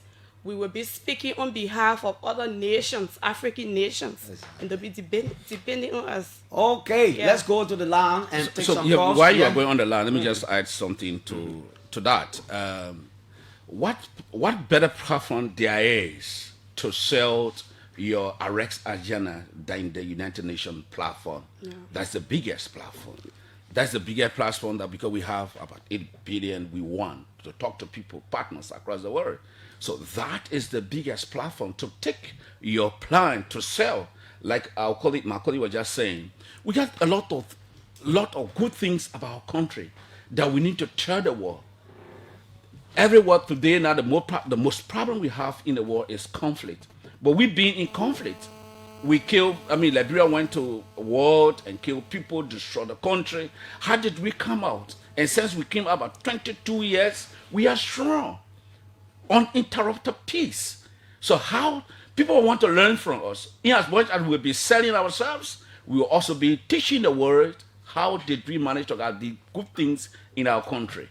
So it's a very good thing. What we can do as a country is to stop these all these hullabaloo's around the world, around here. Let's stop. Of course, every democracy has its own challenge. So what you see happening is part of the democracy that we are trying to nurture. But all we can do is not to allow it to deteriorate or to escalate into full-grown violence. But as it is manageable. Everybody went their way. We're looking for crime everywhere. All of those things are part of the democracy that we are trying to nurture. But I can only advise that let's do it in a way that it shouldn't go out of hand. Okay, Robert. Well, you can call us on 0777700995. We have key officials of the Liberia Diplomatic Think Tank. I'm trying to get the executive director of the think tank, Mr. Amos Williams, who had initially said he wanted to weigh in. But let's take the first call right here. Hello? Good morning, Piso. And let me say good morning to your studio guest. Good morning. Good morning. Let's hear you. I'm D'Souza, Joe D'Souza, and I join from Doe community. Okay, D'Souza. So let me appreciate them for the talking point, specifically to the Security Council stuff that he just spoke about. You know, it is important as a country for us to be at that level. We will share a lot of experience with so many great nations. But again, Clarence, I'd like to stress this point. If we as country will be at that level, we should start respecting our own laws here. Because that body is a body of law. I think they have rules and regulations, they have constitution, they have instruments that they are living by there. So if we cannot respect our laws here, we will not go anywhere. Quickly, Clarence, let me just share with you my dream that I have. I have a dream that for Natikova we're having a stakeholder meeting both nationally and internationally. And I think in the coming days, I will share with him as a patriotic Liberian with him my dream that I have. So that what I dream mean? The dream is all about building a resilient nation and also sharing international best practices with that mean the dream people. All right, thank you. The message you will share for Nancy. Hello. Yes, good morning, Clarence, and good morning to your two distinguished guests this morning. Good morning. Good morning. My name is Abdullah Momodu Kedi, and I called you from Central Monrovia this morning. Let's hear you, Momo. Well, basically, Clarence, I just want to start back to appreciate these three distinguished colleagues of mine from the Liberia Diplomatic Think Tank. I think they spoke eloquently this morning. For Clarence, you asked a question as to what does it bring back to Liberia? Well, Clarence, it is important to know there are many countries that want to be members of the Security Council because of the new ideas, the new dynamics they want to bring in terms of conflict resolution around the world. And you may be aware Liberia has played a pivotal role over the years as to how peace and security should be built in the country. So I think if Liberia have the opportunity to serve as member of the Security Council, we are going to bring new ideas, new approach to global security. And one of the main things is that the image building, every country would like to be part of the Security Council because of your image amongst communist of nations. Okay. It is in addition to that, Clarence, 1 minute. Clarence, if Liberia is successful again as a member of the Security Council, there are going to be a lot of opportunities. There are going to be a lot of opportunities coming to our country. So it is important to know that every one of us in this country, let us wrap around the Minister of Foreign Affairs, let us wrap around the President to ensure that we get successful to get this seat. Thank you so much, and thank you to your colleagues. Thank you, Mamadou Kaidi there. Let's hear you. Hello? Yeah, good morning, Clarence. Good morning. This is El Chico Fawundo, also from the Ministry of Foreign Affairs. Okay, Fawundo. Yeah, and good morning to my colleagues. Clarence, to add my voice to Momolu, especially saying he was a little bit broad in terms of opportunities. So opportunities would be, take for common example, the Security Council, or at least the General Assembly usually vote in blacks for opportunities such as committee head or probably members on specific committee, standing committee that probably covers range of issues. So take for example, agriculture, atomic energy, and so forth. So when you are sitting in a room, when those committee has been formed, as a member of the Security Council, even a non-permanent member, it gives you the opportunity to be negotiated with, for people to express their interests, and for you to be able to negotiate with them and tell them what your country needs. So those are some of the examples of opportunities. Second one is that it puts you on the world map. So in the event, if somebody is searching for countries that have been part of the permanent, non-permanent members, or even a permanent member, and your country pop up, then they read about you, then they know more about you, then they can also visit you, because they understand there are some opportunities, what are local opportunities that they can benefit from. Okay. So those are all opportunities that will come back to the country. Thank you, and again, it gives you opportunity to be in a room to help solve peace problems. So thank you for having me, but let me just show this to the think tank. Is there any specific research that we can find from them? Because most of what I've heard is just things that we generally would say at the Ministry of Foreign Affairs. So is there any specific research they have written since May, as I learned they were established? Okay, thank you. Good morning. Good morning, Clarence. Yeah? Yeah, I'm Anthony calling. Yeah. Yes, I just want to commend the studio guests. I think it's a good venture that they are just put in. The point is that some of us are a little bit frustrated, some of the things that have been happening to the Foreign Service Institute. You are trained as a diplomat, and once you are trained or you go through the rank and file, at the end of the day, you will be given an assignment. And I think some of us were beneficiaries for those areas. I did French at the university. I have my first degree in French. Then we were told to go for training, and we will be going out as a diplomat. But the who know you system is the one that battering our sector. Because most people do not have interest in you, Clarence, they don't want to deal with you. And these are some of the things that are happening. I speak French, I speak Swahili, I speak Arabic. Just imagine, Frank, Clarence. The issue is that you need to be focused. People who the trading, they should be taking the reporting. Okay, thank you. Let's go back to our guests. Let's go back to them. You heard all the concerns, Robert. Yeah. Yes, I think one question we have, but I truly agree that it is an opportunity for Liberia that we should win this. It's a must that we win it, because when we win it, it adds to our democratic credential. Small country like Liberia, people will be running behind us because people get problems, they're not able to talk for themselves. So when you are on the Security Council, that you will be talking for people. We'll be talking for countries that got conflict in the region. And we will also be talking for Africa as a whole, the common African position.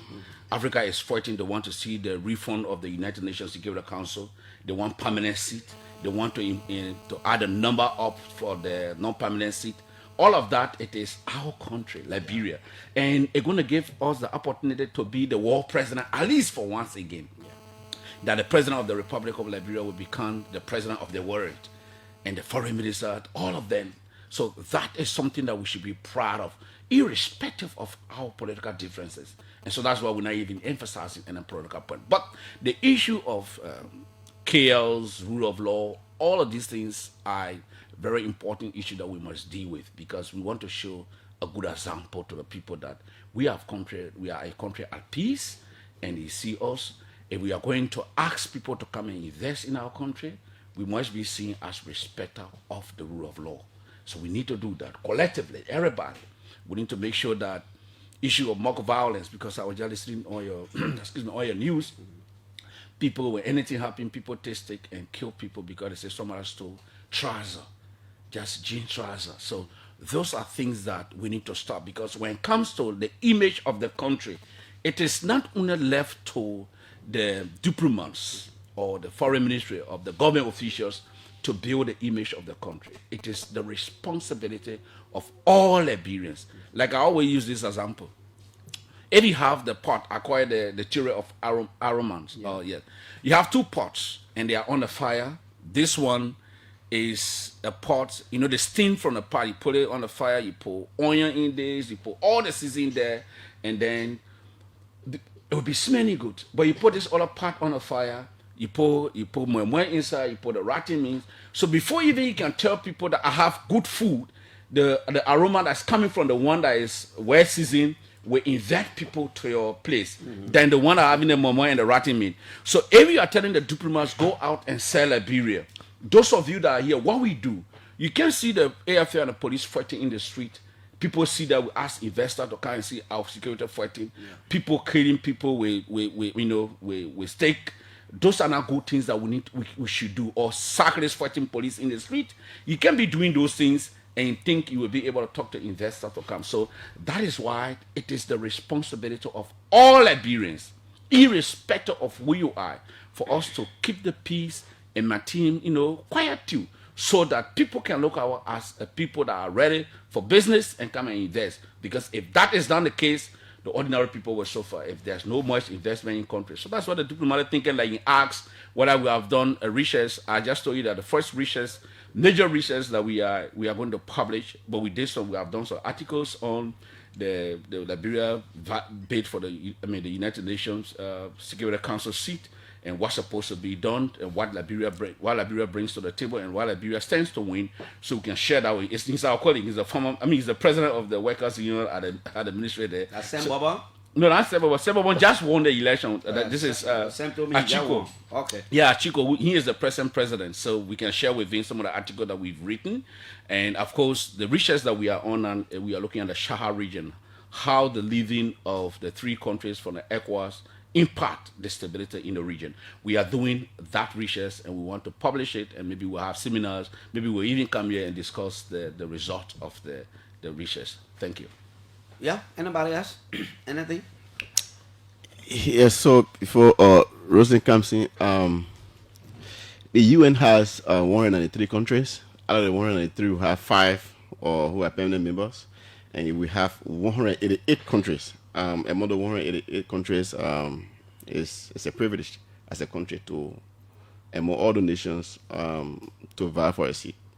So we are calling on every Liberian, the youth, the women, political parties, quite across all tribes across the country. We call on everybody. This is not about a political party. This is not about a government. It's about a nation who. What unites us? What brings us together as people? What is that identity? How do we share our love? How do we share our identity? It's not about the conflict we have. Normally, these things happen in every country in terms of the impasse. We know this will be resolved. This will be solved through a dialogue, and that's one of the strength and beauty of Liberians. We believe in dialogue. We believe in respect for our institutions. So we call it on our young people, our old people, political parties to support this idea. And Clarence, the think tank will be engaging the media in the next few weeks in terms of providing awareness on Liberia's bid for the UNSC non-permanent seat. So we are here to, corner our people and encourage everybody that there's not never a government, there's about our nationhood. Okay. Rosalie? Yeah, so just like my colleague have said, this is when this government wins, Liberia wins.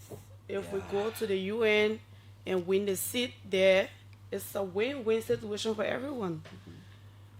Okay. But let's conclude. Let's get your party and then we'll come around the table and conclude. So I want to thank the foreign ministry for the partnership. Manasiro Beswe-Yanti, I think she's doing well in terms of her outreach across the world. And we too have a responsibility as people to do the same outreach locally, nationally, to making sure that everybody is aware, everybody in support of the initiative. I want to thank the young people, our colleagues.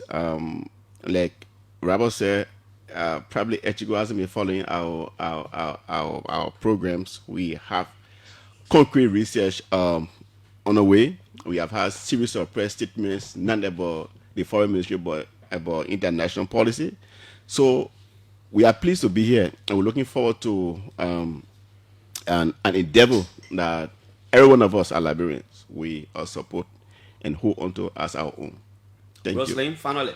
Yeah, finally, if you are out there and you are a graduate of the foreign service, including my own father, who would like to have all of you on board. You're making fun. You think you're going to that?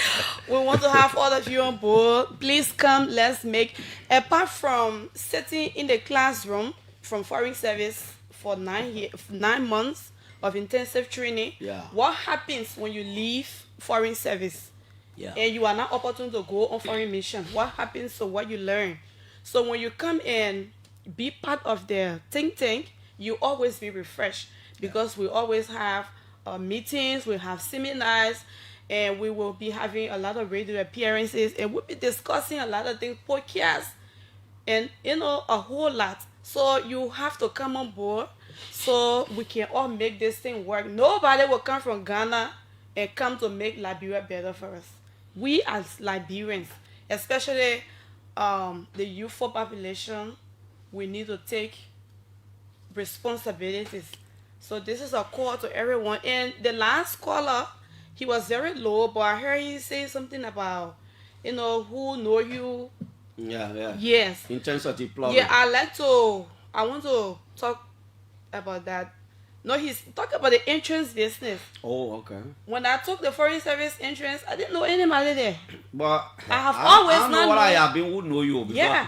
I have always not known anybody. Even at the University of Liberia, even when I got a scholarship, I didn't know anybody. As long as you believe in yourself and you go to the process, I believe you will go through and you'll be successful. Yeah. The woman who interviewed them know you. Let's hear it. Yes, also, Clarence, thank you for this opportunity. Liberia, let's support our bid for the UN Security Council, because it is all about Liberia. It's not about one person. When Liberia wins, the glory is to all of us, because when you leave from this country, it is not here when you pass, when they say Liberia, you don't look. But if you left and you went to Sierra Leone or even Ghana, when they say Liberia, you would think that you're knee. You will look behind. So if that is the case, so that is the reason why we need to do everything to support the image of our country. Let's support our government in this endeavor, despite of all the differences. Let's stand together to get this. It adds to our democratic credential and adds to our image. It will make us proud as a people. Because if you are not really part of this process and you think you are resentful, you're not supporting it, tomorrow when the good news comes, you will not celebrate as we will celebrate, because we are the one that are supporting it. Despite we may disagree on different things, but on this, the think tank agrees with the government that indeed we should go for it, and we are going for it. So the Liberia Diplomatic Think Tank, we are, like you said, think tank, we think. And we looking for scholars. Let's put ourselves together. Let's understand, because, diplomacy is for the distinguished people. Countries say they are best. People with a better character are the people that are supposed to be diplomats. So if you are coming to the study for us to work together to study, of course, bring something. Let's study together. Let's understand, how can we put our country up there? How can we help the region? How can we understand ourselves? How can we improve the Mana River Union? What can we tell ECOWAS? Because sometimes they say ECOWAS are two-leg bulldog. Okay, let's tell it and give ECOWAS teeth so it can be biting. So it can bite. Yeah, so it can be biting. Say it's toothless, then we scholars, those of us that got interest in diplomacy, that do international relations, or that do in political science, let's now study how can we strengthen ECOWAS? How can we improve our relationship in the region? What can we do to add to world peace? What can we do to make the world stable and peaceful and enjoyable and beneficial for all? So thanks for this opportunity. And you see, how the men talk to energy, the men are taste deployment small. Yeah, it's a noble profession. It's a distinguished. It's a good place to be. You know, diplomats, people look at you with distinct, respect and so forth. So it's a good thing. It's a good society to be a member of. So in the coming days, like the chair said, we'll be going to all radio stations to talk about diplomatic think tank and also to support the Liberia's bid for the non-permanent seat on the United Nations Security Council. Okay, Hilary Beje, Rosalind Way, and of course Robert Saming, they're all officials of the Liberia Diplomatic Think Tank. They're not sitting, graduating from the Foreign Service, coming together, putting the ideas together in a bid to help the Ministry of Foreign Affairs and by extension the country to pull up our best, do research, do recommendations, come up with results for Liberia's Foreign Service. Colleagues, I'd like to say thank you so much for coming. Okay, and I hope we can have them here again. Let's take a break. We'll be right back.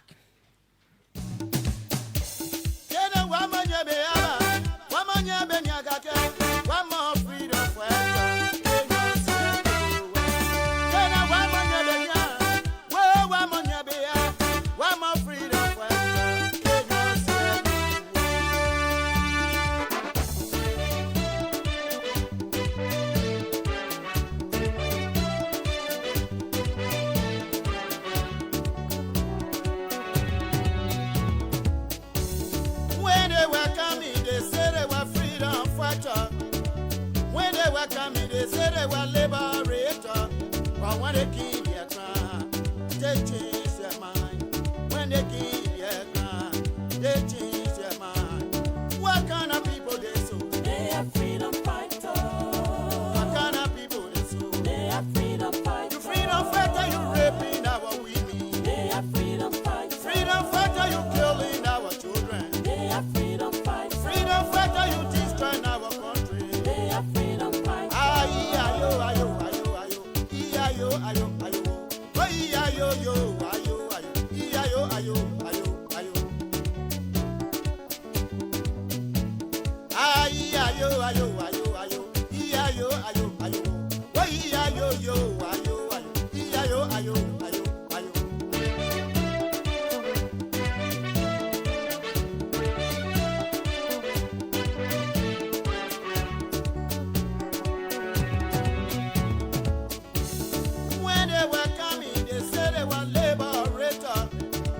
The freedom fighter song never gets old. Now you see what we can be talking? All the all the things the men was doing all Capitol Hill. The men mad, they've been packing it. Today the men will start getting their mad.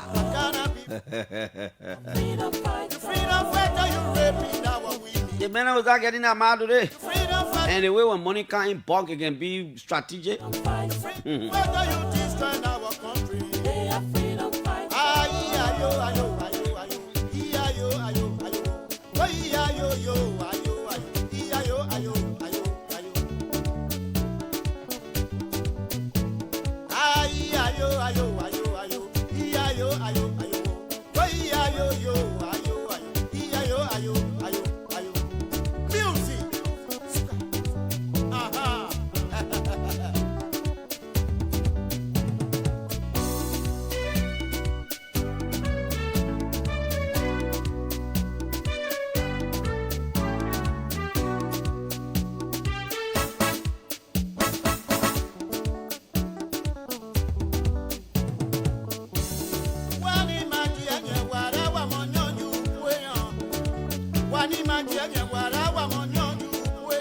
This is the OK Morning Rush.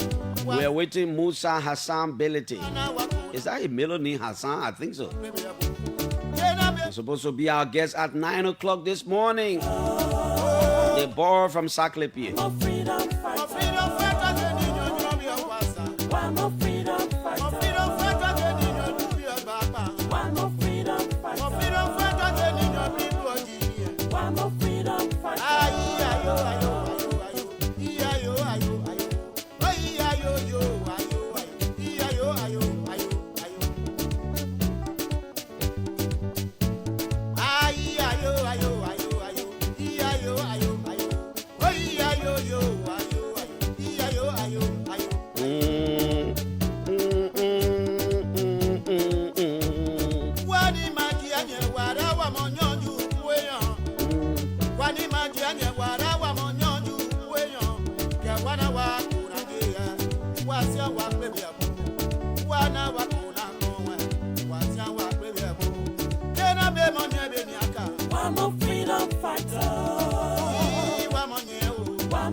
Services,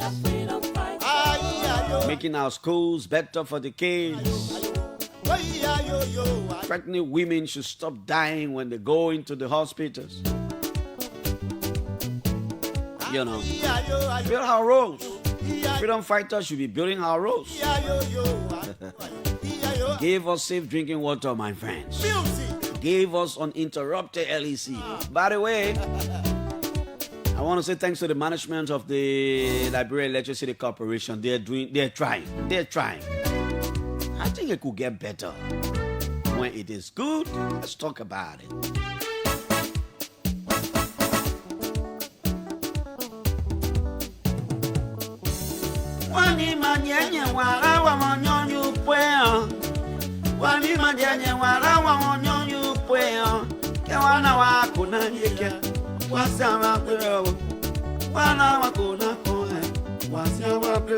I'm told Mr. MUSA BILITY should be somewhere around. Probably he will bump in here very shortly, and then we can start to discuss the issues, CMC and other issues.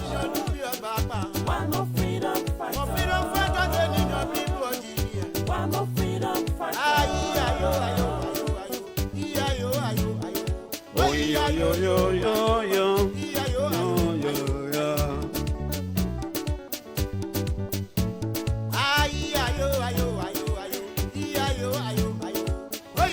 Francis Yenswa, next week Wednesday is your birthday.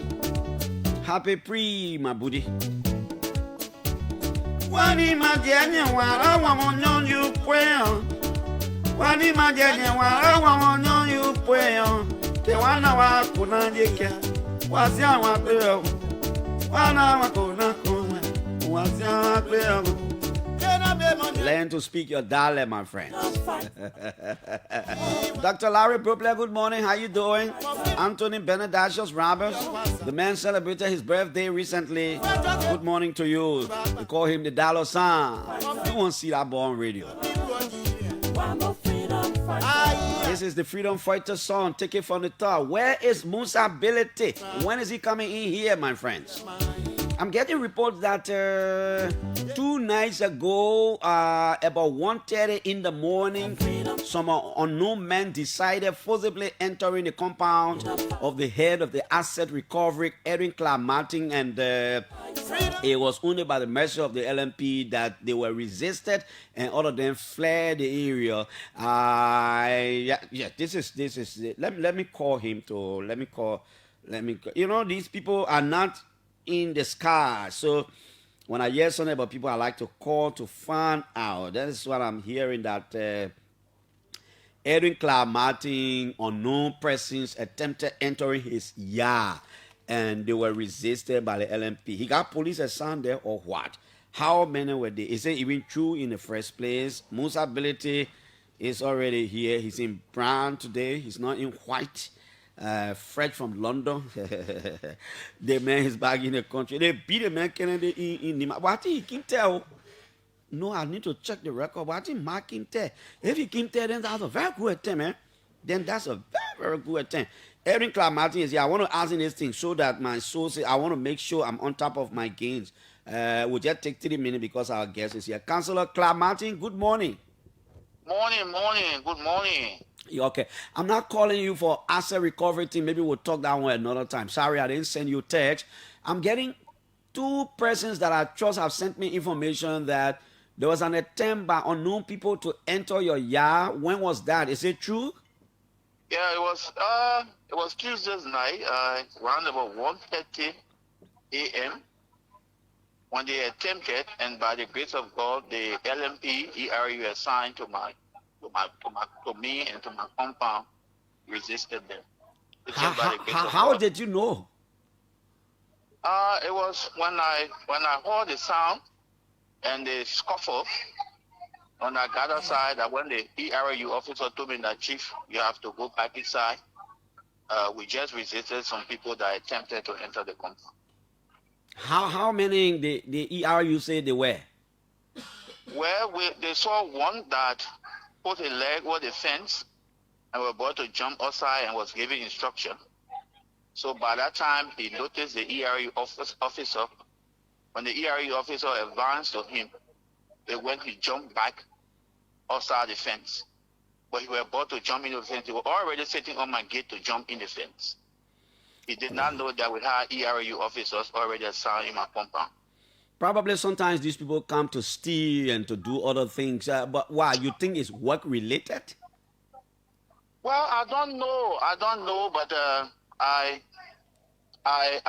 it has never happened to me before. This is the first time. And I just thought to let the Liberian people know that the work we do is highly risky. And with the kind of investigation we are conducting and to see such a thing happening, we thank God first for our lives, for the protection, and we want to extend our gratitude to the Liberian National Police, the Director of Police, who at least responded and provided us security. Okay. And we are hopeful that we have the LMP on our side and God being on our side. We still move and do our work. It will not deter us from doing our work. Okay, just in 10 seconds, man. Are you pursuing meaning asset recovery? Are you pursuing indictment against anybody? Is there any reason why you should indict anybody at the moment? Probably you don't want to call name, but it's okay. But are you pursuing indictment? Where we work, we are mostly security related. And we don't want to give prior notice to people that we have investigated already. Okay. Investigated ongoing. And there are people that were before us for investigation. And there are people that will be given the clearances for the mere fact that they are not culpable for the ongoing investigation into the allegations that we have before us. So, but we can't call name of the cases that we are on. But there are ongoing investigations that we cannot disclose what will obtain in the future. So what was the purpose of bringing those people that you brought here from the UK, and what should we expect? The purpose of bringing them, we have entered into international relations with international partners. And those partners are not only from UK, we have our partners also from Switzerland that are helping us to do some background check in the Swiss bank. And the other partners from the UK, we're working with Omnian LLP. There's a law firm that is owned by Mr. Sherry Blair. Mr. Sherry Blair is the former wife of the Prime Minister of Great Britain. They are working along with us. And they are making sure to assist Liberia in tracing stolen assets that have been placed. Okay, thank you. Let's hope maybe next week we can find a time to get you here if it will be good with you. Let's keep in touch. Thank you. Thank God you are okay. Thank you. Thank you very much. Okay. The political leader of Liberia's newest political party, because by record, the Citizens Movement for Change is the newest political party. Guess what? There is another political party on the block. It will soon come up. That political party will be headed by a former minister of state. read my lips. There is another political party coming up after the CMC. That political party will be led. Maybe he will be on the side and put people ahead, but a former minister of state is in the center of the creation of another political party. Mr. MUSA BILITY, good morning. It's good to have you. The last time I checked, you were somewhere in Europe. You've gone to take the CMC message there. How is life? Life is good. Thankful. Good morning. Good morning to Liberia. We're pleased with life. We thank God. You know, there are people in the hospital now. There are people that got sick this morning. So every time you wake up, you see yourself breathing and living normal. You have to always, you know, give the Almighty thanks. Maybe I need to intentionally anger you one day. You always smile. Do you easily? Maybe I know intentionally do something to you one day. Let me see your other side. It's not easy. It's tough. I can't. You know, you got to look at the maybe because I studied economics. Okay. You got to look at the cost of being angry.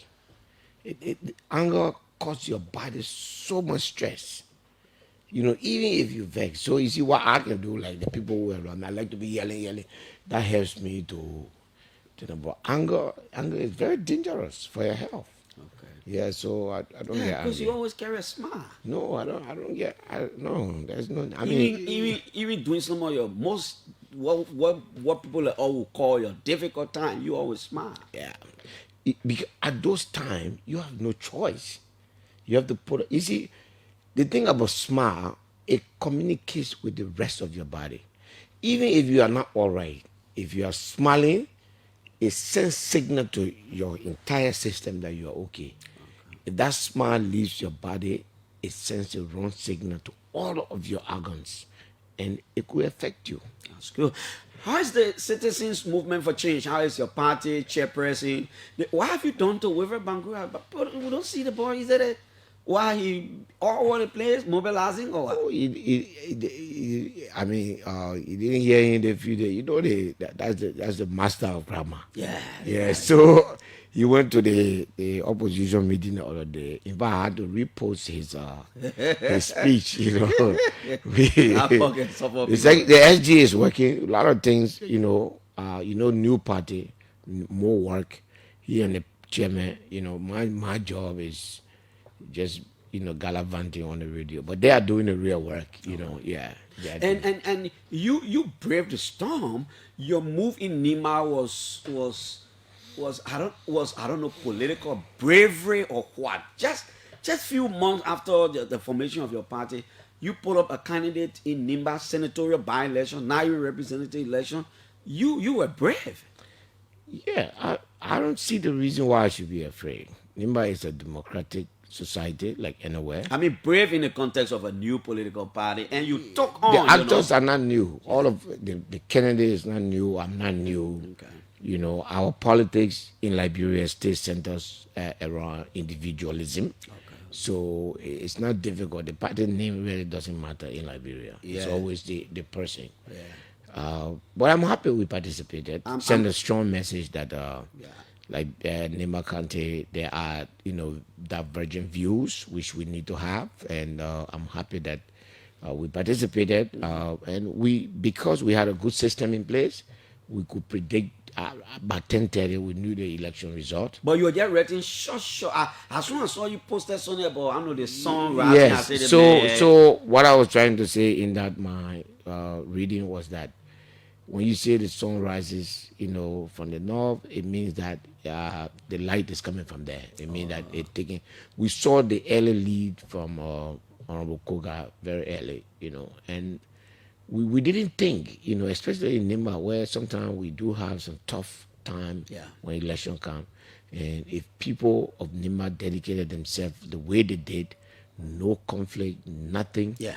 And you have to give that to them, and you owe them that to come out to say, you've lost, and you believe that. In fact, you were, I think, the first political party to concede defeat. Yes, and our prediction was not, in Liberia. Why did you do that so early, BILITY? That's how it should be.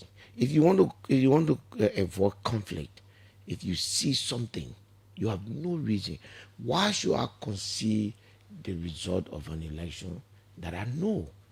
at the detriment of the town, at the detriment. Maybe somebody wanted to do something, maybe somebody wanted to say something, maybe our announcement helped to prevent that. At the end of the day, that in my mind, the election that passed,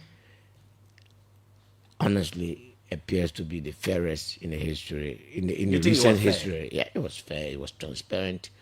The election commission is really doing a good job. I hope that we found the strength, to give them the support and let them continue the way, yeah. Did you see that coming? Am I correct? Did your Kennedy come there? Yes. So he beat Garrison Yellow. That was good. Yeah, our Kennedy came there. Yeah. Did you see this thing coming? Because you were too sure of my blue one, or you were just regular politics. You were trying to just mobilize your base. Nimba is a traditional country. A sitting government has immense advantage. Yeah. And then I think one of the decisions the people made, especially from both sides, was that, we need to split the Senate seat, and they chose one person. It could have been Mike, it could have been Garrison, it was Koga. But I think they made a decision that we have to give it to one person instead of splitting the votes. And you have to respect that.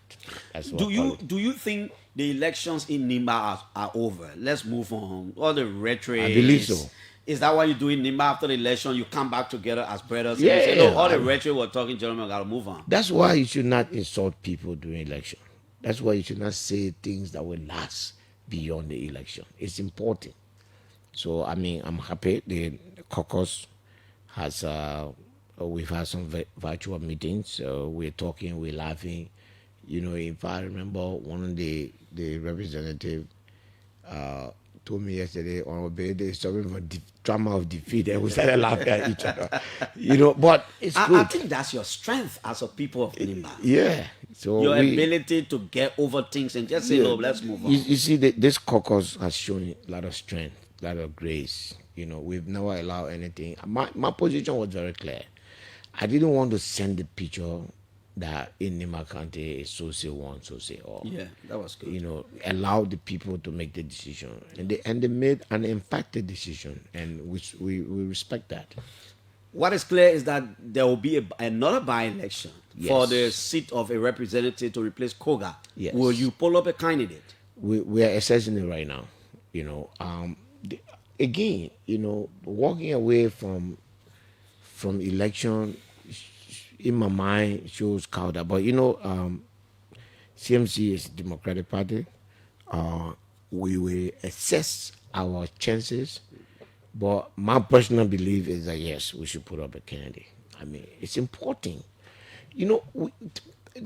Democracy, you can't give up. Democracy, you have to continue to show strength. You have to continue to show what you have to do and move wherever you have to. I think so. Yes, for me, I will. I will do everything I can to make sure that our party is present and that we haven't made a decision, and I hope that we can get a good report from the District 5, team, and then we can assess the candidate that they're going to recommend to the executive committee. To make a determination. Yes. Okay. Yeah. Now let's move on up Capitol Hill. The Supreme Court has ruled. It was clear as it was that Funanti Kofa is the speaker. And a lot of people say the legal side is over. The political side is what you politicians are now trying to manage. The executive will come over a statement from the president, and then other people issue statement, the bar issue statement, discussions all over the place. The defeated side will now run back to the court for re-argument. I'm hearing now from last night to this morning that some of your colleagues or all of your colleagues who were suspended will begin to receive their salaries and their benefits. It seems you're getting somewhere. But the Rule of Law Caucus, you wrote a proposal, even though you didn't disclose the detail. But why did you decide to take the proposal to former President Sirleaf? Instead of who? You tell us. So we're in politics already. We have two former presidents in Liberia. You and I know our first option would be President Weah, whose party has the majority in the House. But we also know that the Unity Party will reject that. You know, they see President Weah. They say he's got a side. Yeah, they see President Weah and the CDC as a rival now, tomorrow, and in 2029. Putting the resolution through that is like a thorn in the cheek. It just, you know, we didn't want to do that. I mean, President Weah would be willing to assist us in any way, but I believe that the Unity Party was not going to work with him.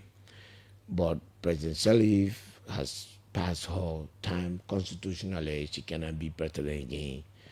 This is her party. She's a respected leader in the country, and we believe that the people in and outside Liberia can listen to her. So we took it to her. She graciously accepted to do it. The proposal is very simple. What is in it? Three things. One, that we accept the ruling of the Supreme Court to keep our society in order. You know, if you go to South Beach, people are in jail. People are being evicted because the court order, right? Every day, ordinary people have been subjected to court orders. We who, the public officials, we who taking the people money every month, we who supposed to be the custodian of law and order, if we say we cannot go by court order, then we are bringing anarchy in a society. We can't do that. So we put that as number one, that the court has ruled, and then, you know, number two, recognizing that some of our colleagues have been unfairly treated. In fact, all of us, our salaries have been withheld. Those money are there. It's Your salary too? Yes. Okay. Those money are there. They cannot be taken. And so we say release that. The speaker included. From October up to now, he has been deprived of everything that a speaker is supposed to have under the budget. We say release that money.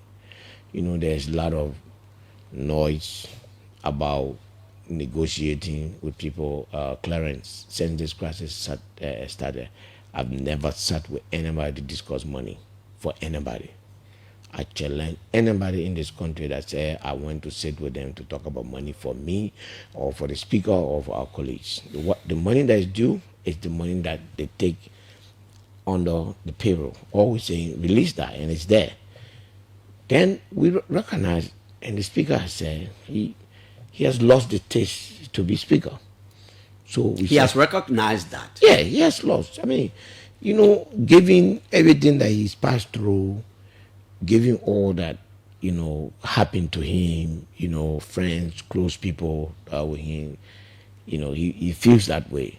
And then we say, look, then once these things are done, the speaker will pass his resignation onto the former president, who will deliver it to the chief clerk. The speaker's resignation becomes effective on October 12th, one day to the resumption, and then the deputy speaker presides. You say October? I mean May 12th. May 12th. Yeah, sorry. Because you should have returned the 13th. Yeah, okay. May 12th. It will be the effective date of his resignation. The deputy speaker becomes the acting speaker. We go to section on the 13, few items which we put, you know, obviously roll call, reading of the speaker's resignation letter, announcement of vacancy, and election of a speaker to end this matter. That's why you think in your proposal. So we have never asked for anything that is not possible. The salaries are there. But I think they said the salary only taken care now. So a lot of one of your proposals already hold. So far, it has not happened. Okay. But you've heard it. I've heard it. I'm told that if it is happening, at least one gone already. Yes. How is the other side taking the proposal? Do they know about the three things?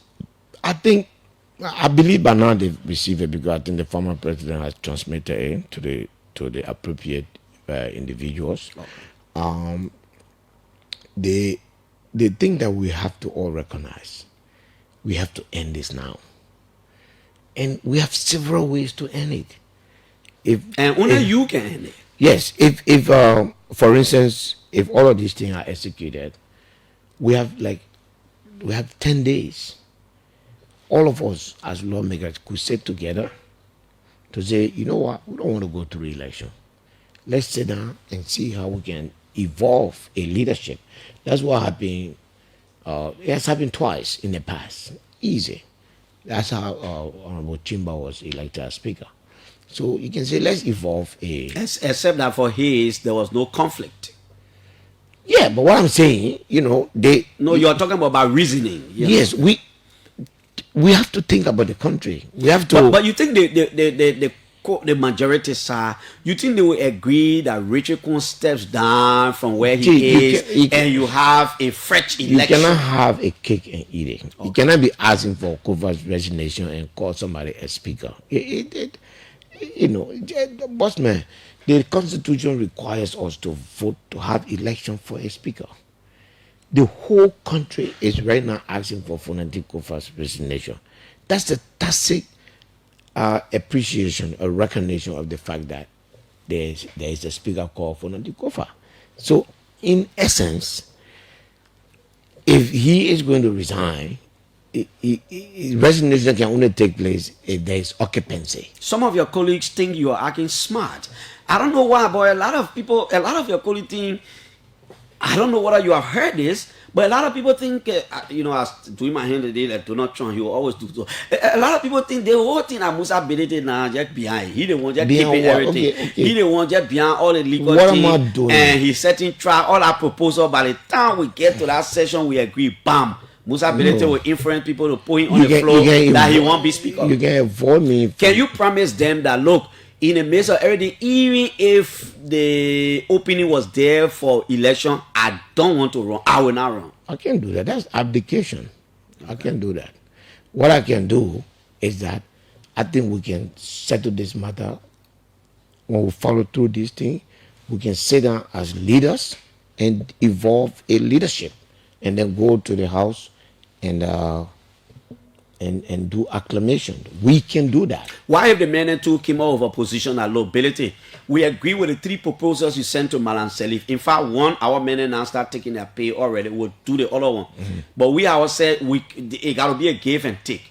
We agree with a until later he will resign. Yeah. We will go to high election. Yeah. But honor won't continue. That you, Bility, should not come out to say you want to be speaker too. Okay.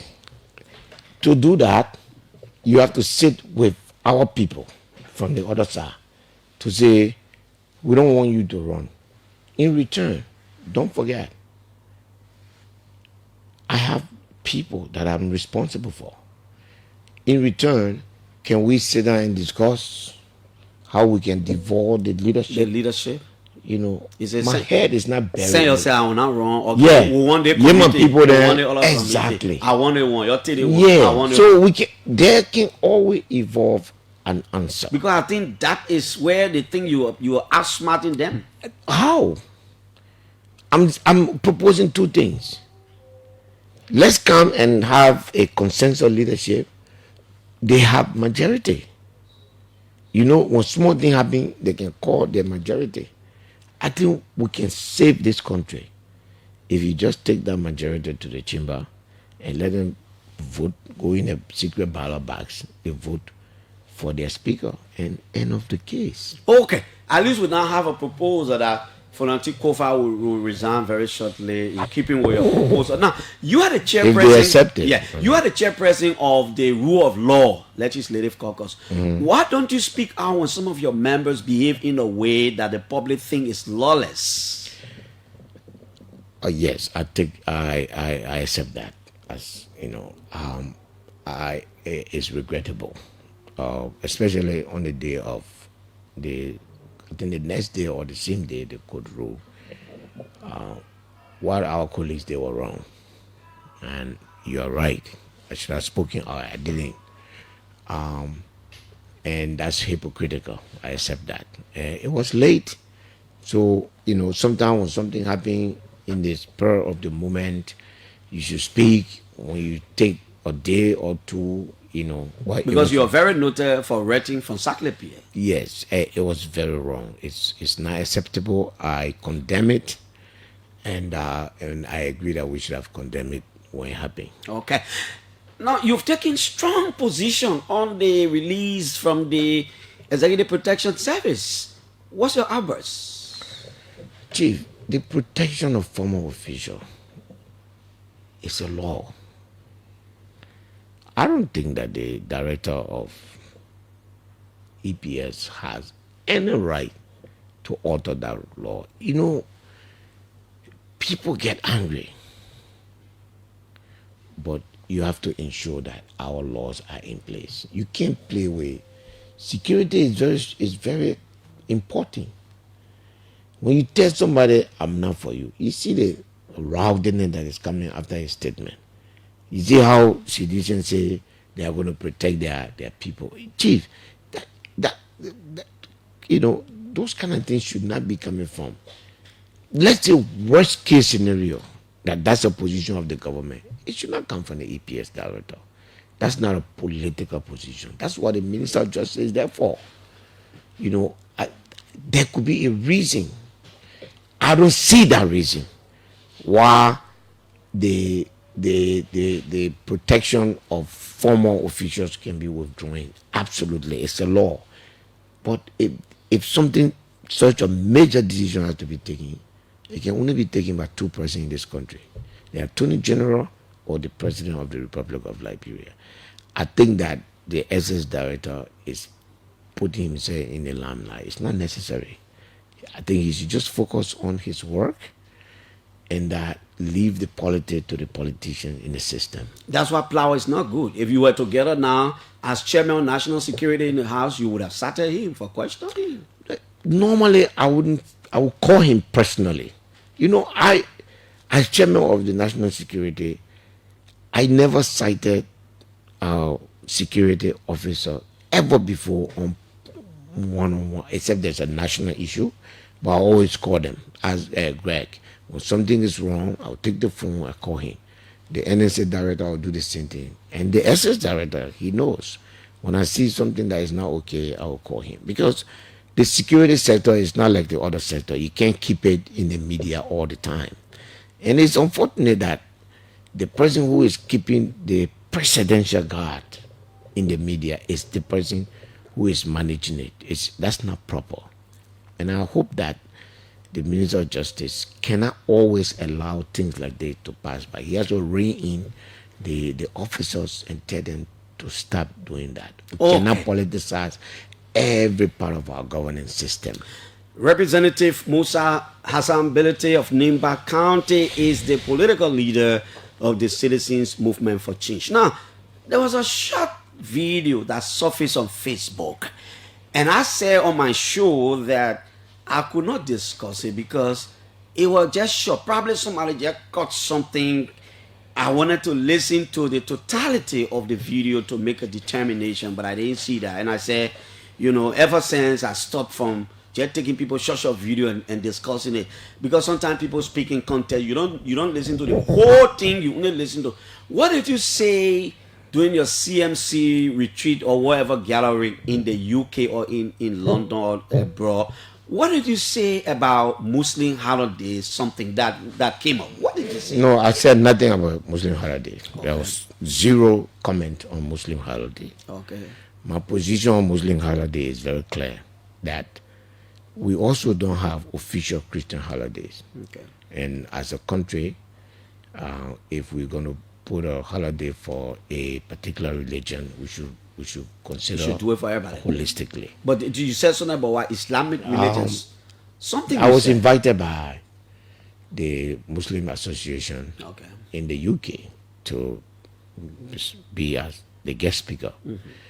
And I was sharing my experience with them. Okay. And I was saying to them, I take myself as an example. For 28 years, I've been married to a Christian, a devoted Christian.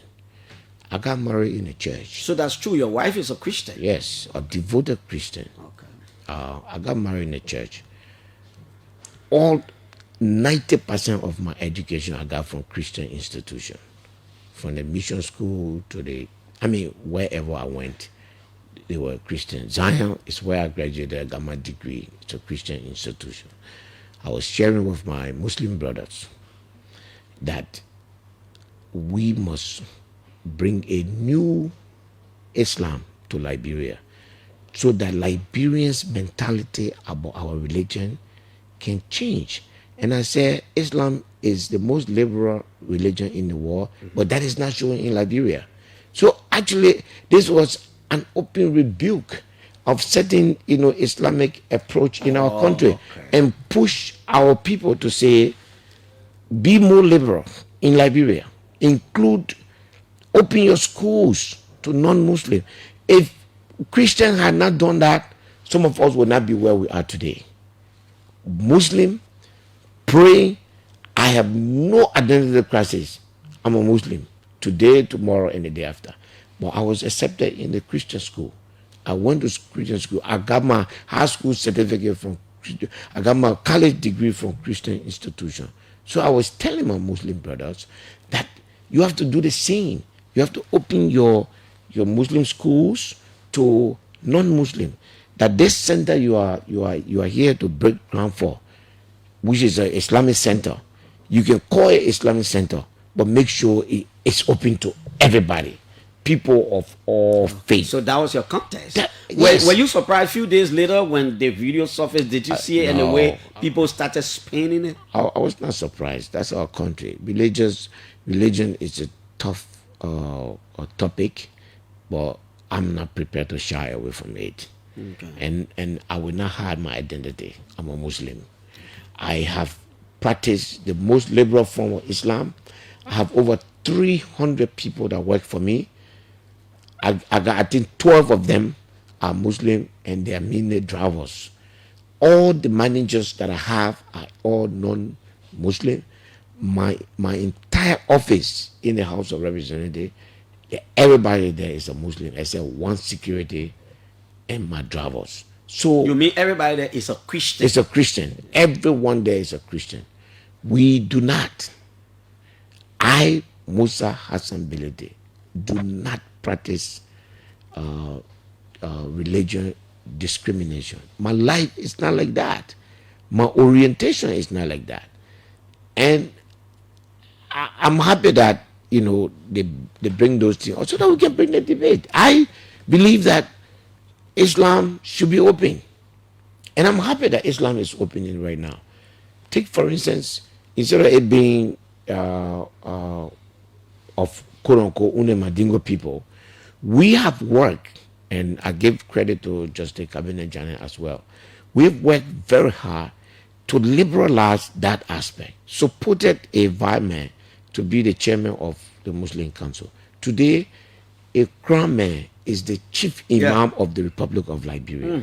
That is liberalizing Islam. We're doing that. We are doing that, and we will continue to do that. And we will continue to do that. Before we take on to the telephone lines, let's go to Saclay, PA. Yeah. Let's talk a little bit, 5 minutes, about your plan, your quest for the district to feed itself. What is it? What's the update about your farming project? We did very well last season. Okay. And what we did finally was quite interesting, because we surprised the communities. Most of the communities, we literally involved them to take the rice out and then distribute them. So we did very well. Now we're changing it this year, and we're going to be more robust. We're going to do far more than what we did last year, and we're putting some changes, because we sent 2 persons abroad to study. They will be back, from the district. Yes. Really? Yeah. In East Africa, and they will be back. They will assist us. So what we are doing right now is preparing, and then just beside the agriculture, we are laying out the city of Ban, as you can see. You're laying out Ban? Yeah. Actually, I'm leaving today to go and do the inspection there. And we are starting the electrification of the city of Saclay, PA, and city of Ban. So, our roads are good. On your own? Yeah. Yeah. Electrification with our solar lights? Yes. Okay. Across the district. Besides our 2 cities, the barn is like maybe 40% electrified. Saclay is much less. So we are now going to repair the roads and then put the stuff on to keep our city more secure, to keep it going, and then we're going to focus on reconciliation. Sometimes after election, always you have to call people to make sure that we didn't injure each other so much, and then keep the district going. What's about the bridge project? You broke ground for one big bridge. Yes, that project starts in 2 weeks. There are 8 pillars. We want to do at least 4 before the rain kicks in. If we can do 4, we'll do 2, and then September or October they will resume. And that bridge, knock on wood, is on course. That bridge, you put lions into? Oh yeah. Like when you say that one it's not about be a representative. It's you owe it to the people. Yeah. You owe it to the people. Yeah. Well, this is the OK Morning Rush right here on 99.5. Let me take your calls now. No, before I take the call, one thing.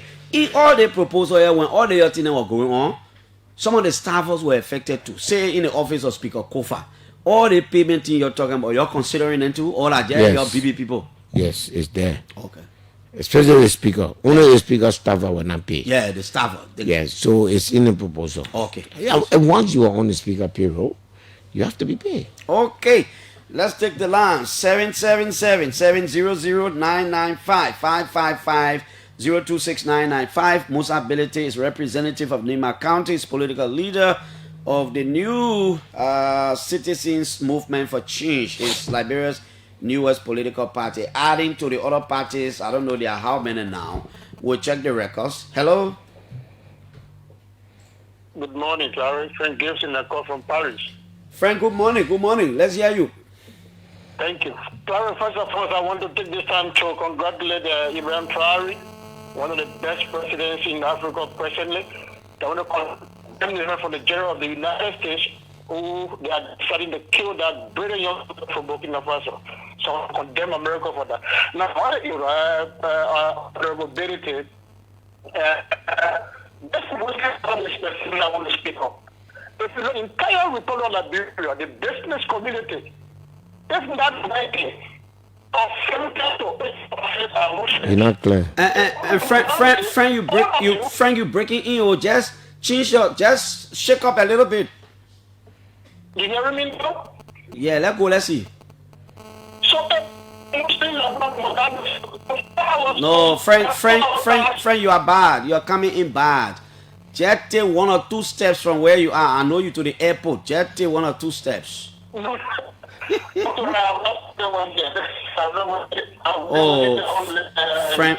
Frank, you coming in bad. I don't know what happened. The phone I sent for you, the only one you using. All right, let's hear you. Let's go. We'll manage it. That made it better. If all the Liberia start to close all of this, come back up, go to the store, I don't know what to do. No, saying that we going to be like, nothing they are prepared to do that. So nobody should blame the president for most other days. Honorable BILITY, I think you are honest to your candidate in Nima County. Be your candidate in the better of the campaign to try. I think that you didn't do well to that candidate. This election was your first test. I think you have stayed in Liberia and campaign to see how you could put your candidate. Okay. So he said the first one was not clear, but he said the government will not put in place any Muslim holiday. All the Muslims can do in the country. They should just choose a particular day. Every time they just be shutting down all their businesses, that will be a holiday because they, to some extent, control the economy. That is his view. And he says, you ran away from your candidate and that was bad. Okay, let's go to Belgium. Hello? Let's talk to our sister in Belgium. Are you there? Good morning. Oh, wow. We can't get you. I put you through, but I don't know why you're not coming through. Hello?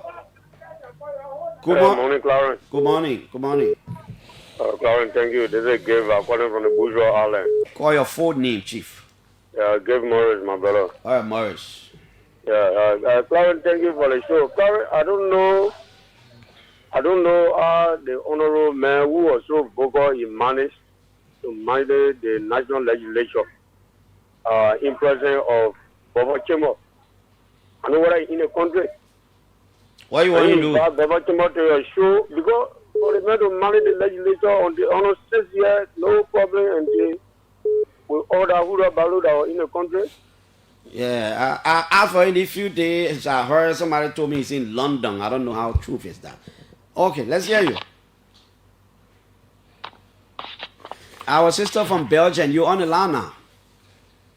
Okay, good morning, Clarence. Good morning. And good morning to the Liberian people. I just want to say a few things to MUSA BILITY. Liberia is a very friendly country. We are one people, and we don't believe in the ideology of Muslim and Christian violence and this and that. But that statement that you made in the United Kingdom.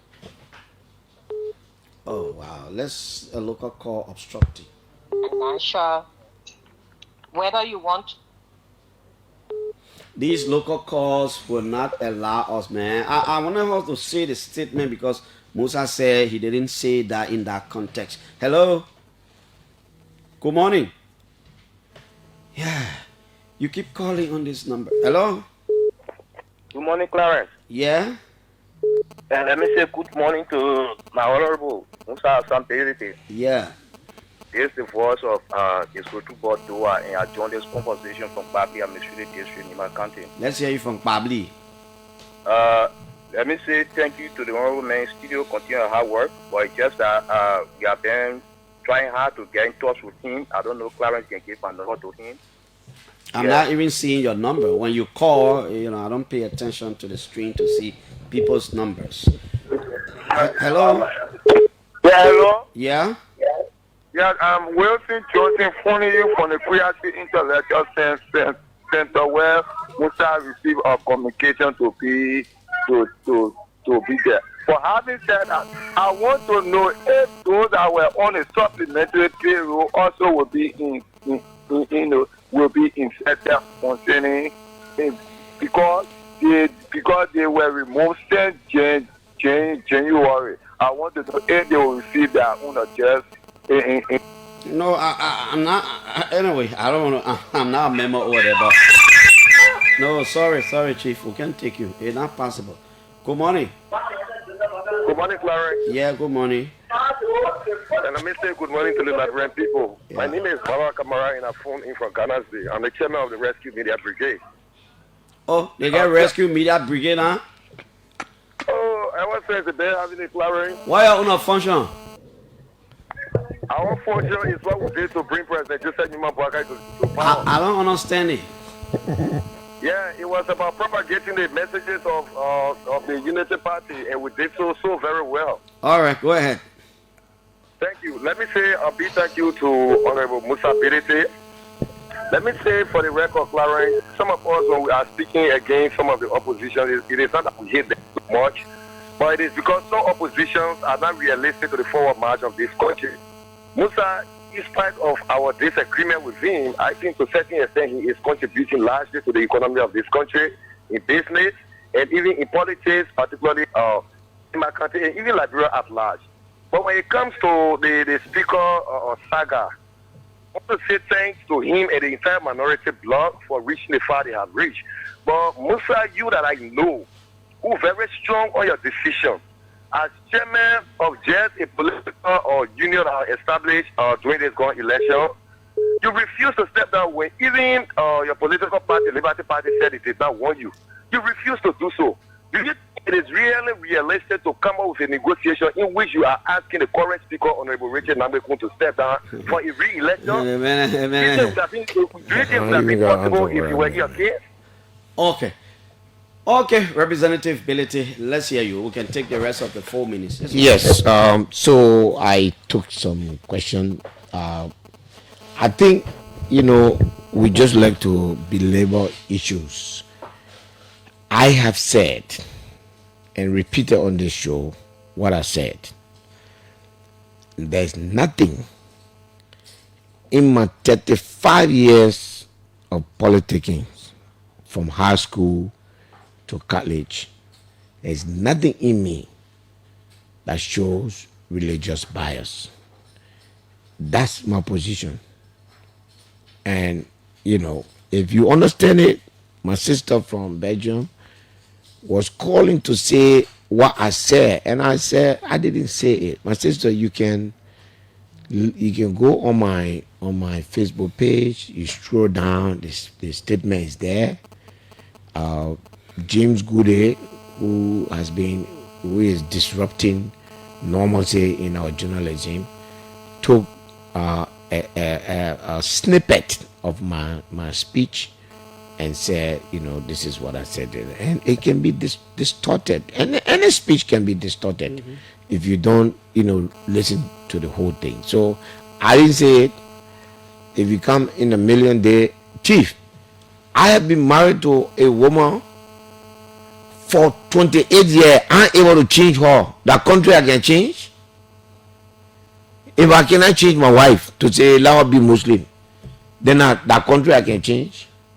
That people stop that. You would not run me away from my religion. I'm a Muslim and I'm a proud Muslim. And that's who I am. And we need to accept each other. And then regarding my candidate, Chief, this country, I don't know how you want to run the country. 2 weeks prior to my departure, journalists, especially on that Spoon Network, were saying, well, is it MUSA Bility who the candidate now? He's just all over the place. That's the question they were asking. Whether I was the candidate. You understand? And what you want me to do now? I've done my part. Nobody in Nimba County decides election 72 hours to election day. Then you don't know Nimba. You go bring a whole caravan. It doesn't mean nothing. Nimba people, you want them to vote for you, reach to them through different means that are laid in the system, and they will make a choice. This time around, they chose Honorable Koga. Tomorrow, you will be satisfied in San Nicolas as a senator. We have already congratulated him, and will be available to work with him.